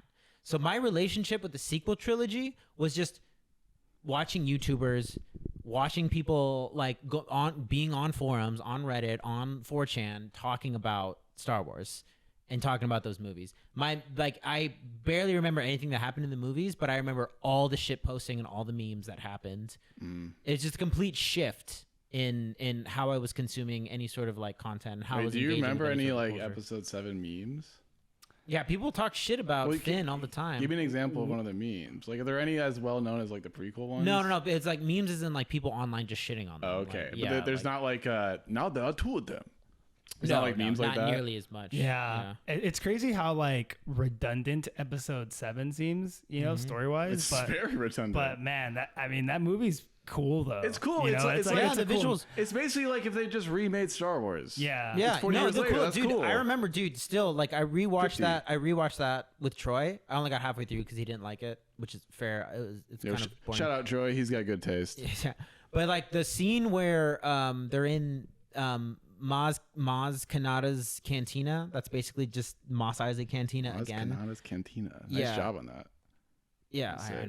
know. It's humiliating that I remember the names of the characters from these If movies. you can speak Spanish, you can pronounce a lot. I mean, they really expand. The more languages you know, you can just Maz you Kanata. can But anyway, so like enunciate real well. when they call the First Order and then the Resistance comes to save them from the First Order, that scene fucking rocks. When the X-wings come in and they fight off all the fucking Dude, yeah, That is and pretty it's cool. what I always appreciate that movie because when I saw it in theaters, it was with my friend JD who had never watched Star Wars before, What? and he was like super into it, like especially those scenes. He was like, "Oh," he was like, Yeah, "Oh yeah. shit!" And I was like, "Oh hell yeah!" Does Like, Prince, that's pretty cool. Does Princess Leia die in 8 or 9? She dies in 9. So that But really she threw me- died during right after the filming of 8. So they used like So yeah, it's spare like footage of zombie her. So that really Carrie Fisher kind It's of in so that creepy. movie. See, that really Yeah. threw me off because at the It beginning sucks, of 8, they did. I think they did it well. Bro, at the beginning Yeah. of 8, she floats out of a spaceship. Oh, and we she's laughed like, so hard in theaters when we well, saw well, that. The thing is, it's like that she died in real Dude, life. I So totally then- forgot about that. Yeah, she goes.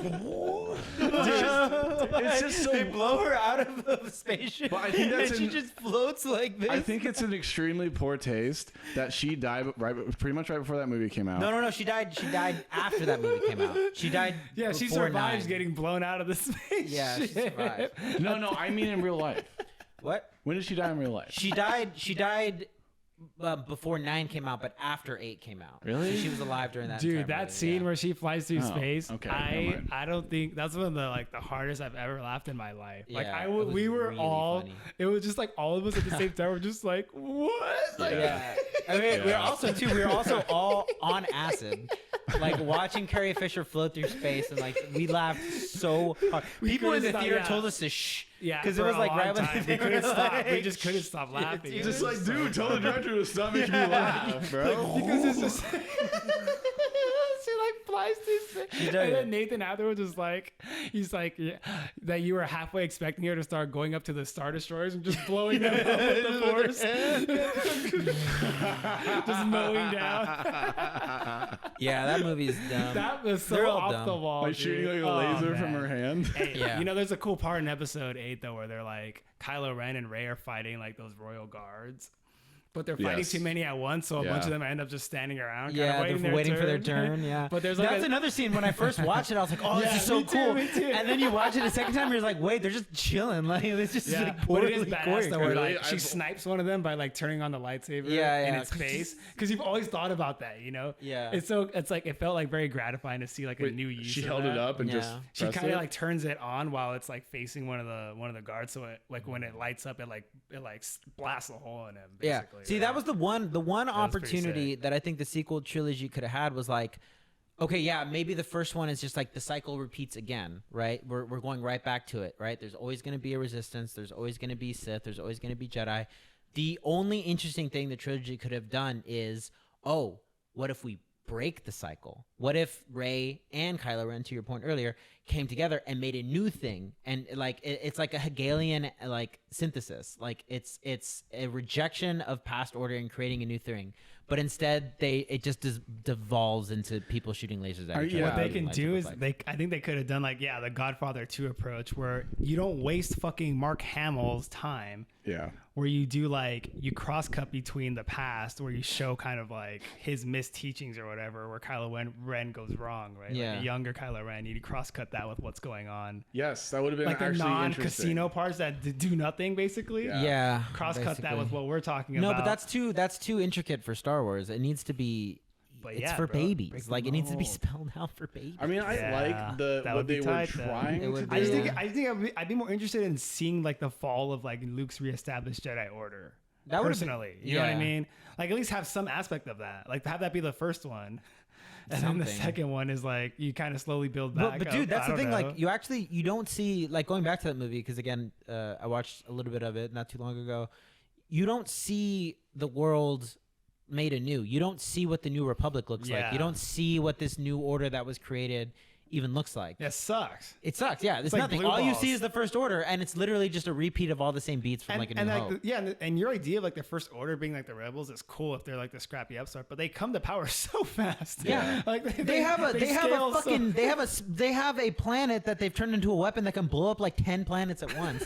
Like, these are the underdogs. Yeah, but that's the thing. Like, if you had really done it, or done a thing that everyone always talks about, where it's just like the New Order, like the First Order, is just like people kind of coming back and being nostalgic for the Empire because maybe the New Republic is fucking up. Maybe Yeah. they've sucked. Maybe they've gone corrupt. Yeah. Maybe like Princess Leia did her best, but then the bureaucrats took over. Yep. The same bureaucrats that they're bitching about in Well, Phantom the thing Menace. is that they Like- do the same thing that they do But- they do between the prequels and the original is they jump like the bad guys and now they're like this slightly different version. But the difference there is that episode 3 ends with the bad guys in power. Episode 6 does not. So you're just like, what happened? Why did it flip back where like nothing really changed? Like you guys did nothing. I thought you won or something. Wait, what do you mean Episode 6? Don't they like win or something? Well, in the original trilogy.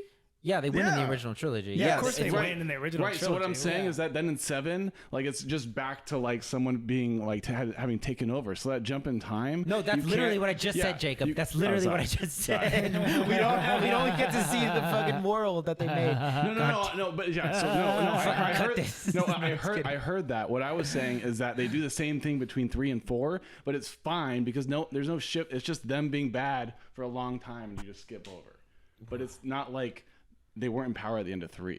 Oh, So you, okay, you yeah, can I make guess I more get what like you're saying. clear. But that's a criticism of assumptions. 3 too, is that it ends like too neatly. Yeah. Because it's like, why would Yoda and Obi-Wan just give up? Well, and also Yeah. what You they guys do. almost beat him. I feel like if you guys just teamed up, you could have beat the Emperor. Yeah, probably Luke could have, Skywalker yeah. or Anakin was like burned up. Like you got some time. You guys just come back and like team up on the Emperor and fuck him up. No. But like, even if you fuck them up, like the whole world's still been taken over by like the clone troopers and stuff. Like, Kill the Emperor. yeah, they probably tried would. and they tried and they missed their. That's their another shot. thing about the prequels. You actually don't like. You only know the Emperor. You don't really know the world really Yeah. that they're fighting in. You only see the conflict from a very narrow. And we've heard window. like a lot of the criticisms too, where it's like it'd been. I think I heard that one that was cool that stood out. I think it was Red Letter or like Cosmonaut Variety Hour, but it was like show kind of the state of like Coruscant slowly deteriorate. Yeah, as like they're in this prolonged like Clone War.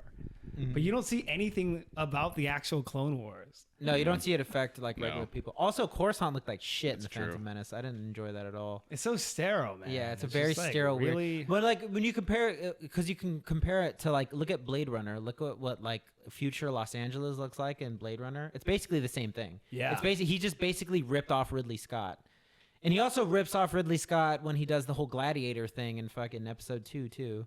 I think he has a thing against Ridley Scott. I think he's a competitive guy and he wants to like be better than people at Oh stuff. yeah, there's you see that the documentary, which is arguably more interesting than the movie. There's a documentary about the making of episode 1 that I've always really enjoyed. I forget what it's called. You can look it up on YouTube. And at one point, George Lucas is mad because he's just like, at this rate, we're never going to beat Titanic. We're never going to make more money than Titanic. Yeah. Like, you can really see where his head's at. Like, you can tell his priorities for sure. And you know what, dude? That's like the number 2 or number 3 highest grossing movie of all time. Like, he never beat Titanic, but it's still one of the most profitable movies of all time. Episode 1. Well, if he was even thinking about being Titanic, then yeah, for sure, because Titanic's up there. But Titanic, because Titanic is a movie that has something for everyone. Yeah, But and it's also very good. Sick. Yeah, it's great. That's one of my favorite movies. Actually. Yeah, dude, That it's up movie's there. It's a fucking masterpiece, dude. I love that movie. Amazing. Very nostalgic. I'm very proud. It's like a very proud. Like I feel very proud of like American filmmaking. Oh yeah, because of Titanic. Well, dude, it fucking rocks. Comparing hell episode 1 to Titanic, like Titanic made so much money because it was in theaters so long because he actually made a good thing, whereas George Lucas was just like, let me just trick everyone really quick. He basically and just tricked bam, everyone, yeah. flash in the pan. But he no, doesn't care. I mean, like, dude, you talk about effects too. No, you know, like the problem was that's also 2 very different takes on what the future of movie effects were going to be because most of episode 1 is essentially a cartoon. You know what I mean? Most of it is just animated. It's not real. It's CGI.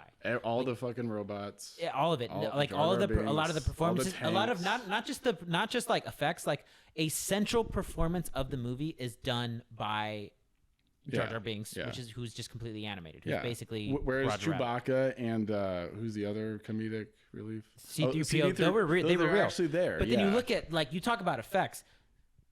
You go back and watch Titanic. The effects on that bad boy are fucking wild. You go back and watch A New Hope, and the effects on that movie are fucking wild They're too. fucking great, yeah. So the way that they showed flight in that movie was very innovative at the time. Like there wasn't movies that were filmed that way that had like spaceships and like model airplanes. Yeah, like dude, that. it's miniatures. Yeah. It was the just like little miniatures toys. and like the way that the Like camera fucking- moved though to like simulate the movement of like World War II ships and stuff. So they used World War II dogfights as inspiration in those movies. Yeah. The opening Because scene- the opening scene is at, miniatures, You ever yeah. look at old World War II dogfighting like movies, like old propaganda movies? That's how they film cockpits too, where it's just a guy in a Yeah, room. a guy and just like, he's just going like this. Speed, And there's comparisons online that show it basically. Yeah, just yeah. like frame Well, that's for what frame. like all George Lucas did was just take all of these cultural things around him and like because everyone always pointed out like he basically ripped off Kurosawa, like The Last Fortress. He basically ripped off like all those Flash samurai Gordon. movies. Flash Gordon. But that I feel like it's like a Tarantino type of thing where it's like you combine a lot of inspirations to make something new. yeah, you can elevate it. Yeah, So it's like that's cool. a completely like, valid way it's- to make it's art. badass, dude. It's fucking real. It pays homage to a lot of stuff, and that's what I'm saying. Like I'm a very big evangelist of like A New Hope which is and Empire Strikes which is Back. something- Those movies are really good. Yeah, yeah. speaking definitely. of paying homage, like that's what made the pod racing scene cool. Is because it's basically not direct, but a pretty close comparison to the Death Star run. In A New yeah, Hope. you're right. Yeah, and 'cause he's and going through Qui-Gon narrow Jinn even goes up to Anakin when he's getting ready.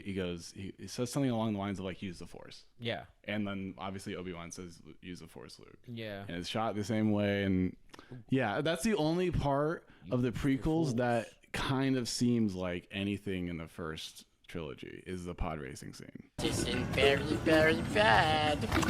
Oh, this is cool. That was our Star Wars talk, folks. I think That was a Star Wars Yeah, this episode. will just Thankfully, be a we will Star Wars never episode. speak about this topic again. No, yeah, we're not gonna do Attack of the Clones. We're not gonna do anything else. I'm glad we got a chance to talk about. I think Star we Wars. talked about those movies enough. Yeah, I mean, we just kind more of to covered say. all of Star Wars. And yeah, it's like, how much do you really know. need more internet content talking about and this? it's Like, just, I'm glad yeah, we did. It's for like this one. I think True. because Do of it. what's happened They to this re-released it. franchise, I don't even consider myself a Star Wars fan. Like No, I any- don't care like, anymore. It's easy now. I like too. 2.5 of those movies. Yeah.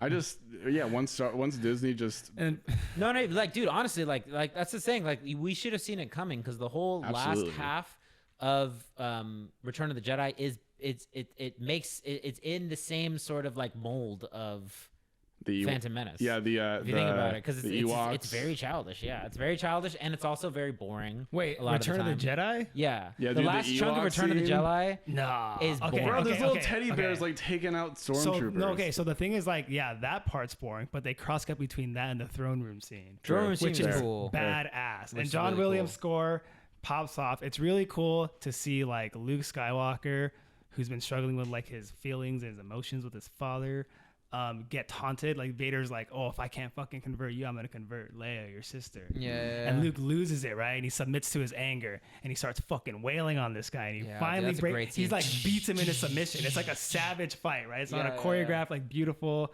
prolonged thing. He's just so like wailing on him. And he wears down and he cuts off his fucking father's hand.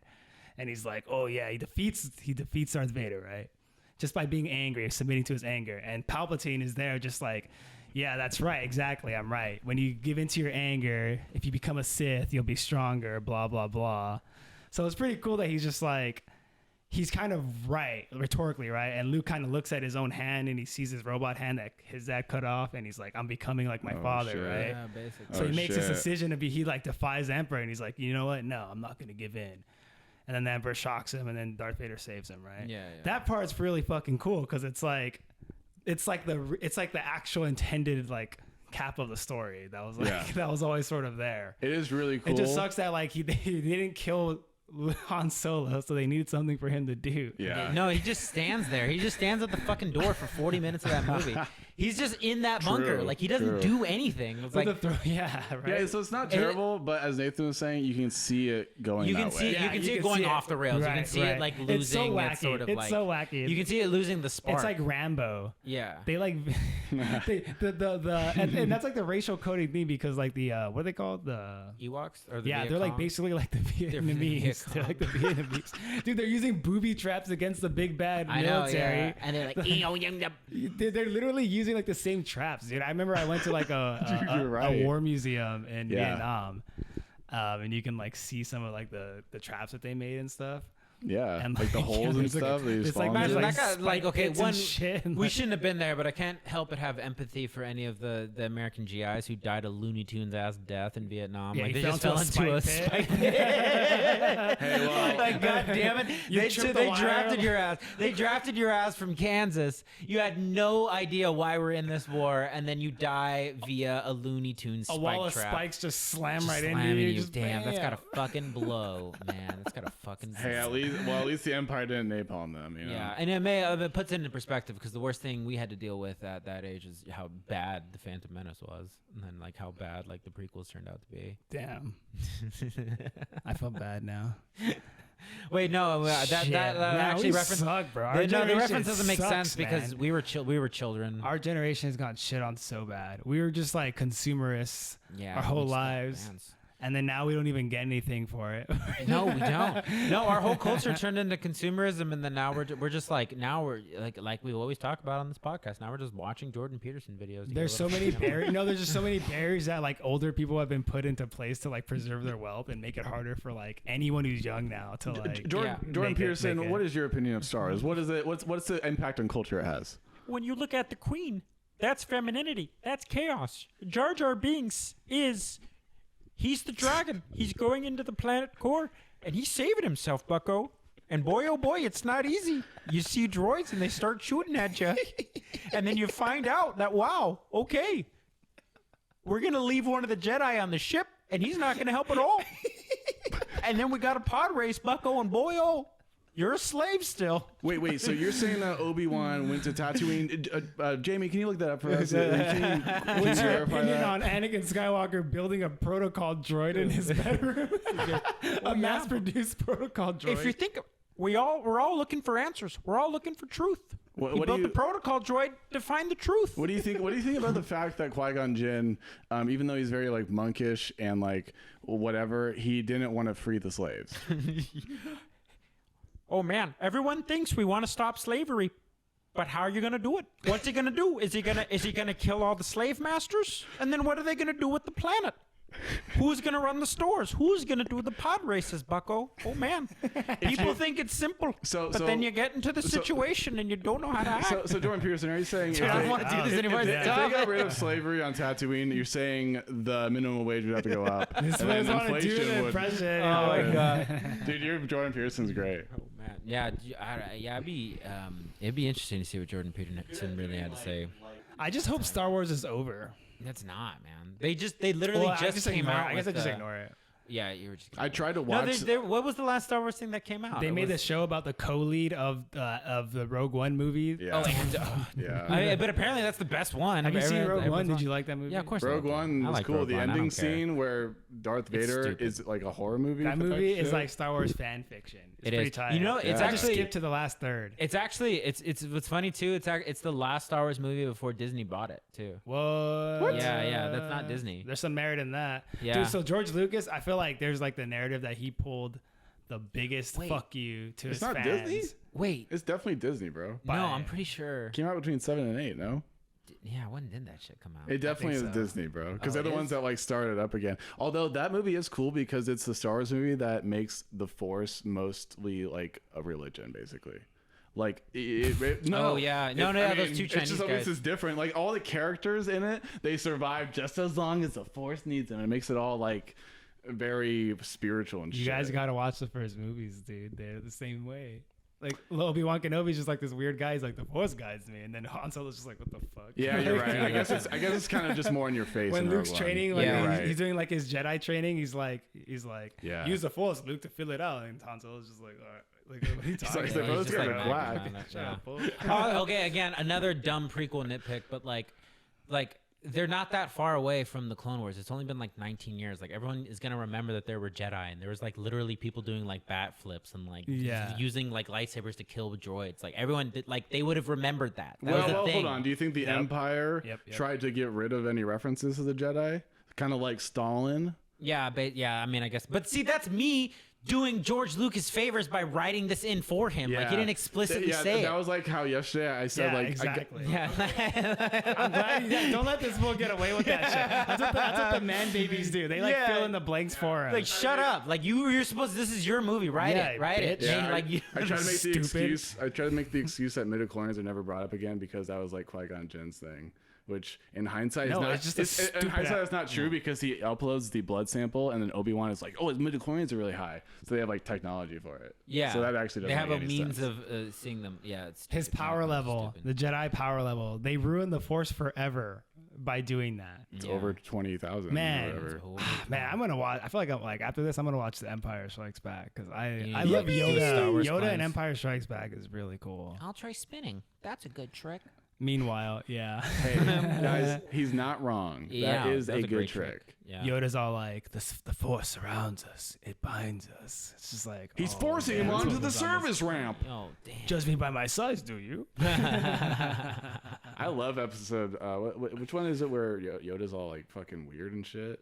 Episode that's Empire Strikes Back. Is that the only one he's in? You know what's funny? Like Isn't- you go back, like when episode 1 came out, Yoda was a puppet still. Oh yeah, Yeah, that he was so a puppet. weird. So And you know what? cool. The performance works. I looked it up on YouTube afterwards just to like to make sure I wasn't. And it's like the performance works so much better as a puppet. You think The so? only- Right, we yeah, I talked think so. It's because it's like again, it's the only thing, but it really stands out because everything else in episode 1 is a cartoon. Wait, just so people can follow, like so they like went back and edited in a CGI one CGI since then, Yoda. and Yeah. including the one we saw yesterday, right? And I didn't even realize it until you called that out. I was like, oh yeah, like the first time I saw this, it was It was a puppet, yeah. But then I went back and rewatched it, and it really stands out because nothing else in episode 1 is a puppet. I think they wanted to Everything is maintain CGI. continuity because in episode 2 he suddenly starts flipping around. Yeah, and he- shit he with has- his little he has a baby tiny lightsaber, yeah. Oh my god. He fights Count Dooku. I like one of the reviews that I've heard. It says, like seeing him flip around with the little lightsaber is like character assassination. It's like this is literally character assassination.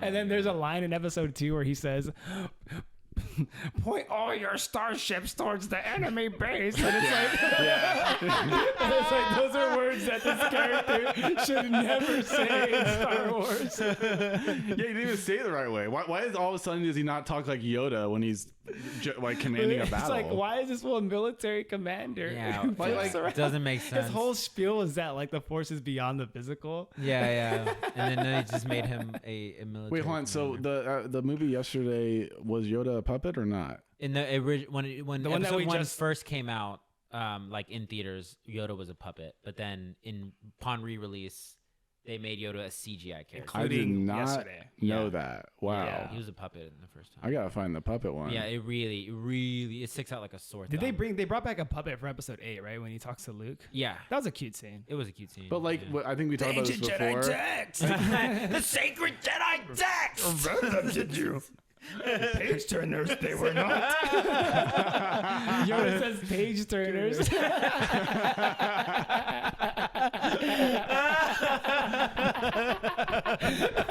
God damn you, Disney. Jesus Christ. God damn you, Disney. So that's why I feel like George Lucas gave like the biggest middle finger to the fandom by selling Star Wars to He sold Disney. it to He Disney. knew, bro. Yeah, He was he like, knew. well, actually, no, he tried, right? He tried to give them his ideas. I know, He and they were gave just them like a story, no, and they just threw it out. They should have mixed in. He sold it for $4 billion. God This fool damn, got he He $4 gave billion. them his ideas and they Dude, he gave them a whole story, and they're just Dude, like, one of yeah, my another favorite little George Lucas story. Yeah, bro. Another George Lucas story that's like outside of It's a Faustian his bargain, art- bro. or whatever you want. Outside of his like artistic output, he was trying to expand Skywalker Ranch in Northern California, not too far from here. It's like maybe an hour and a half. The drive. one with like the cryptic shit. No. So like he had this big piece of property in like Marin County, I think, and he was trying to expand it, and then the city of Marin said no. We're not gonna let you expand like your ranch anymore. They're being dicks to him. So instead of building more of his ranch, he bought that land and he built low-income housing. He built like apartment complexes. George Lucas? Yeah, George Lucas did. To decrease the property value of all the people who told him he couldn't expand Skywalker. Yeah, dude, he's a petty motherfucker. He's so Hell yeah. petty. And He's that's so the thing, funny. though, right? Is that like I think at his core, especially with Star Wars, he's a rebellious guy. Those Star Wars movies were very spunky and confident in a way that was like that cannot be replicated today, just given how movies are made today. Yeah. Where you trust a young guy to just like execute his vision, and this dude just like did something that was so fucking weird. Yeah. That worked so well. So I'll always be appreciative of that. I was like, damn, bro. Like, Yeah. Again, I rewatched that first movie and it's like this thing is like really cool. It feels so fresh. Yeah. Episode 1's also a victim of new CGI. We always talk about how like obviously practical effects are better, but it was really better when CGI just started. Yeah. The, CGI was the so Gungan bad. head honcho these days looks like a PlayStation 2 cutscene. He's so bad. Yeah.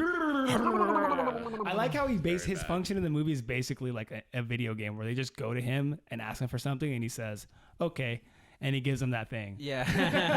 But he says it in a really No. They, like, again, Qui-Gon Jinn brainwashes him. He uses a Jedi Yeah. mind trick to make him give away an expensive piece of equipment. Right, which is just as functional as him giving him to him willingly, which is just as functional as them just But getting what it you're some saying other is that he's way. kind of Yeah. committing a crime. Like, what is his ethics here? He's Yeah, always, no. He's trying to do the same thing with Watto. I mean, again, just rob these people. Yeah, Right, at that point, right? You're already like disregarding their autonomy as Yeah. individuals. And he does always say yes in like a slow way, like a video cuts. He's like, Misa, yes. You know, so it's like a very like. I was expecting a speech bubble to come up, you know. Yeah. It's like you're like skipping, so he goes Misa, Spiral the Dragon. Oh, What was your guys' favorite of the early 2000s platformer mascots? Like, what was your favorite like platformer? platformer Oh, mascot. that's a good one. So you know, like Crash Bandicoot, Spyro, etc. Sly Cooper. Oh, Spyro was my boy, man. I Spyro the love Dragon. Spyro. Yeah, Spyro 2 is So a I good was game. just a I like Nintendo that kid, game. so I didn't have PlayStation, so I didn't have those.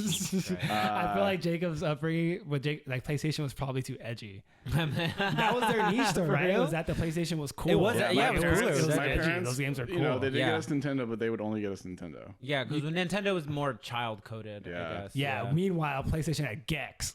Oh yeah, fucking Jax. But bro, for a while, we He had was James Bond, but if he was a gecko, so fucking edgy. Jesus Christ, my God, how could Yikes. Middle America handle this? I Sly liked- Cooper, those games are really cool. That was a good- That was yeah, a good cool. one. Yeah, so I guess my platformer, I guess this is what I had on GameCube. I really was into Mega Man. Oh, Which I know nice. is kind of a little bit more old Which, school. do you remember but- which Mega Man it Well, was? it was like the Mega Man pack, so I played like 1, 2, 3, 4, 5, 6, 7, 8. Oh yeah, nice. Those Dude, you games know are what? You hard. know what They're games? very Yeah, they're hard. really super They're fucking hard. very You know what hard. game I But I'm a played on hardcore the gamer, so a Mega Man game that I played on the Game Boy Advance. Battle Network. Yeah. Yes, Those dude. ones yeah, always, those like, are cool, I'll- man. I'll They're never see sick, those. dude. are They're really like cool. grid battle systems. Yes, You don't even they see do. games like that I'm pop so up. glad you I brought don't that see those up. in store, and you know my Mega Man I know is way different. So I'd be like, "What the fuck is it?" It was like Dragon Ball GT to me. I was like, "What the hell Yeah, is well, you this?" see, I never played the original Mega Man, so like that was kind of like my first introduction to Mega Man. Oh, okay, yeah, Man, no, I, think it's I, cool. gotta, it's I want to cool. play one of those now. They're really Like, you good. brought it up. They're really Yeah. good. Yeah, I had a Game Boy Like an- emulator. Yeah, I gotta get on one of those. on my phone, on my Android, and I had that, and I had like oh, you know, another embarrassing game on the Game Boy Advance is that What? Kingdom Hearts game that came out on Oh, Game the Boy card Advance. one? Yeah, the card one. Yes, sir. That's Oh what my I'm God. talking about. I played Well, the fuck I out of would- that. I That always was have the a only joke. Kingdom Hearts game I could play. I have me and my Kingdom brother. Hearts is PlayStation. Oh yeah, that's true. Oh, Damn. Oh yeah, you're damn. right. So, huh? so to me, that was Kingdom Hearts. Jesus. Saint of Memories. So you Oh, ever yeah, I played like remember that. God of War? Well, so I did later. Like once I had a job, I was just like, I'm just gonna buy one summer. I just bought a PlayStation and all like the big PlayStation games and just fucking Nice. tore through that shit That must have been a without a fun girlfriend. summer. And Yeah, I think my favorite and probably like one of the peaks is like Ratchet and Clank. Yo, those yeah, games yeah, are those are fucking cool. Clank, those are badass, cool. dude. You can get so many weapons in those games. I feel like those would be like DLC. I know. Yeah, absolutely, you have to yeah. pay for it up. Yeah. Oh, you want the gun that turns people into sheep? You need to pay an extra like you gotta $10. get the battle pass. the most violent game I could play, or even this was faux pas, playing Medal of Honor. Oh yeah. I couldn't even that's play pretty Medal of violent. Honor. Medal of Honor was on the GameCube, sir. 'cause It I had was, Medal but of I Honor. couldn't play it. Wow. It was rated T for Oh. teen. Oh, dude, Oh, why there's your no parents really blood. cared? Jesus. Damn it, Christ. That sucks for you. Yeah. It really Yeah, does but suck then for you. eventually I like sneaked in Halo 3. I started Nice. making some headway, and then I only eventually played they just Halo didn't at care. Nathan's house. Fucking Halo rock. Dude, me and my brother have a joke. Like, how long would it take us to explain the plot of Kingdom Hearts to our 80-year-old Latina grandma?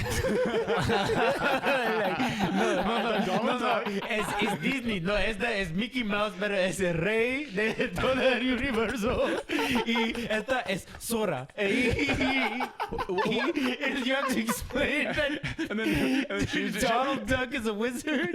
You have to explain. Like, she's just like, why is Goofy Dog Wizard? no, ¿qué está pasando? Ay, es muy peligroso el Goofy. You sprinkle in some Final Fantasy lore. No, ya, esto es Final Fantasy. Es un videojuego en el PlayStation. Muy importante en el mundo de videojuegos. She's just like, oh, pero ¿qué estás haciendo, Mickey Mouse? And you're just like, no, mamita.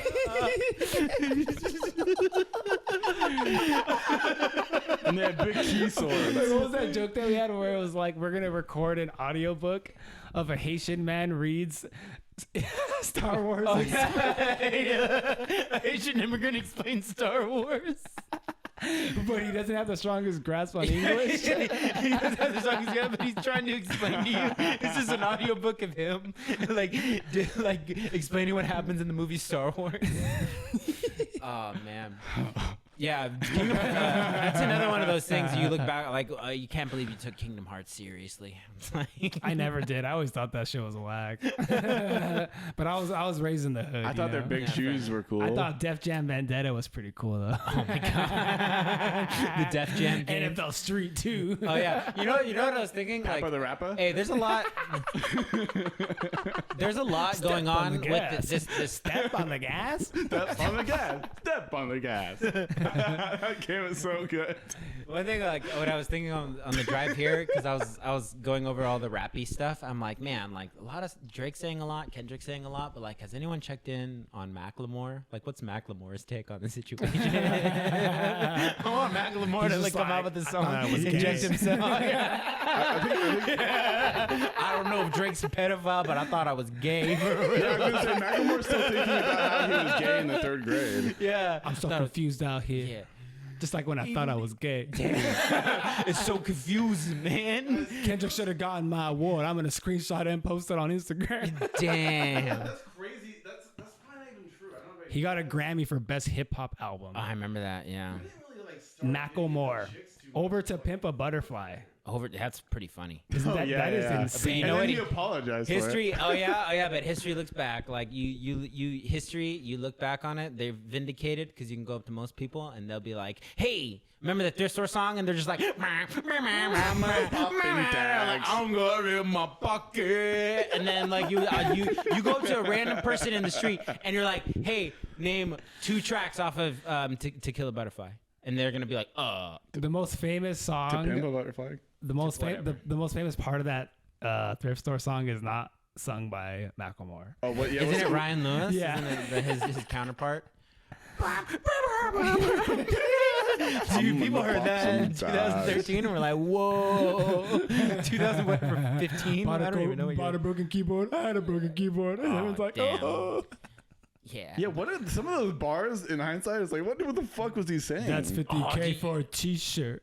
Dude, you know who else I was thinking of too? I haven't thought of in years because I was thinking about It's such stupid rappers. half-baked ideas. It's terrible. I was thinking about Asher Roth. You remember that I Love College yes. song? I love college. And I love drinking. You're like, That party last night was so fucking crazy. I need Macklemore and Asher Roth to collab and attack Drake directly. You And then know, I'll take this The fucking... people I know who love that song the most did not even attend college. You know, They were just going to college parties. I do have a fond memory. Good for them. I was a senior in high school when that song came out. I have a fond memory of someone in class saying like, "Man, I'm so cool," and I just offhand went, "No, you aren't, dude. Don't lie." Which is from that song. Oh, wow. And the teacher just laughed really, really hard to the point where I was like, "You're being kind of rude to the other students." And everybody. And then I found $5.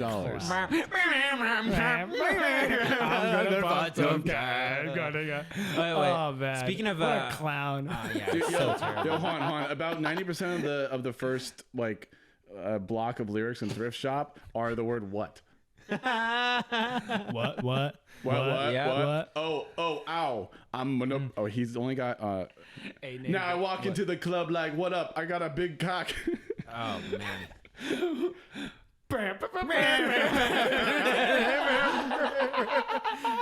Ice on the fridge is so damn frosty. The people are like, "Damn, that's a cold ass honky." Dude, Whoa. one time a guy showed me that. Okay, so I was in art. I was at work when I was second year in college, and this first year kid comes up to me and he shows me that song for the first time. Oh, and I man. thought he was like trying to make fun of it. So I was like, I kept laughing at it. He's like, yeah, that's pretty that's sick. great, Oh, man. he was Oh, like shooting his no. face. I was Dude, like, this wait is a so. minute. Wait a minute The here. broken keyboard part. He goes. They had a broken keyboard. I bought a broken keyboard. I bought a ski blanket. Then I bought a kneeboard. Man, You could sing that while that won the Grammy, folks. That's where we were as a culture in that time too, and we weren't ready for To Pimp a Butterfly. Granted, I haven't gone back to that album in a while, but That album's really good, man. I'm sure it is. Those albums, As we discussed previously, those albums are so good. It's crazy. I know, because the thing is, like, they don't have a replay value because they're pretty dense, right? And that's just like a lot of like good quote unquote albums, right? They're pretty dense. They kind of throw a lot out at you, so you can't really just sit there and listen to it over and over again. And it's not catchy necessarily. either, but it's a right? good like experience. It's a good meditative, like reflective, like point of view. Boys, I think I know. It's time to call it a night. I think it is. I just would. I love Star Wars. I love the experience of watching it with you guys. That was really cool. It It brought us was together, very, you know. very Yeah. fun. I really enjoyed it. Despite even my though- obviously, yeah, I think that movie sucks, but it's so fun to watch. The thing is, like, the thing I was thinking about though is like I could watch those movies, especially episode 3. I could rewatch them and like enjoy it. I don't ever watch the new ones. No, Yeah, I exactly. no watch way. any The of only them reason I ever rewatched again. 7 is because we had Disney Plus, and I'm like, okay, I've well, seen that I movie one time. want to show it to my child. I tried to. One Yeah, time. I've seen all 3 of those one time. Yeah, same. I've saw the never. second No. I one. saw the second one twice because I've I seen wanted it- to see I've it seen it not on twice. acid. Yeah. And then the third one, the third You one guys are I've like, only let me seen just- once. I've seen it twice just to show somebody else how bad it That's was. funny. That's Yeah. funny that you were like, let me just make sure this is good. And you're like, fuck, it's not. It was really bad. You're like, Yeah. shit. 'Cause that was the they just acid. phase through you, you know? Yeah. It's like Yeah. junk food. Just like, It literally is, which is, you know, it's Disney. it's like sludge. Like typical Disney product these days, just like sludge. It's like those little bars of roaches that they eat in a Snowpiercer. Oh, man. All right, And they- peace out, oh, folks. yeah, we're See ya. done. Good We night. love you. And to the 10 people or whatever who have listened so far, thanks. Bye. Great episode, folks. Holy shit, guys. We talked for 2 hours.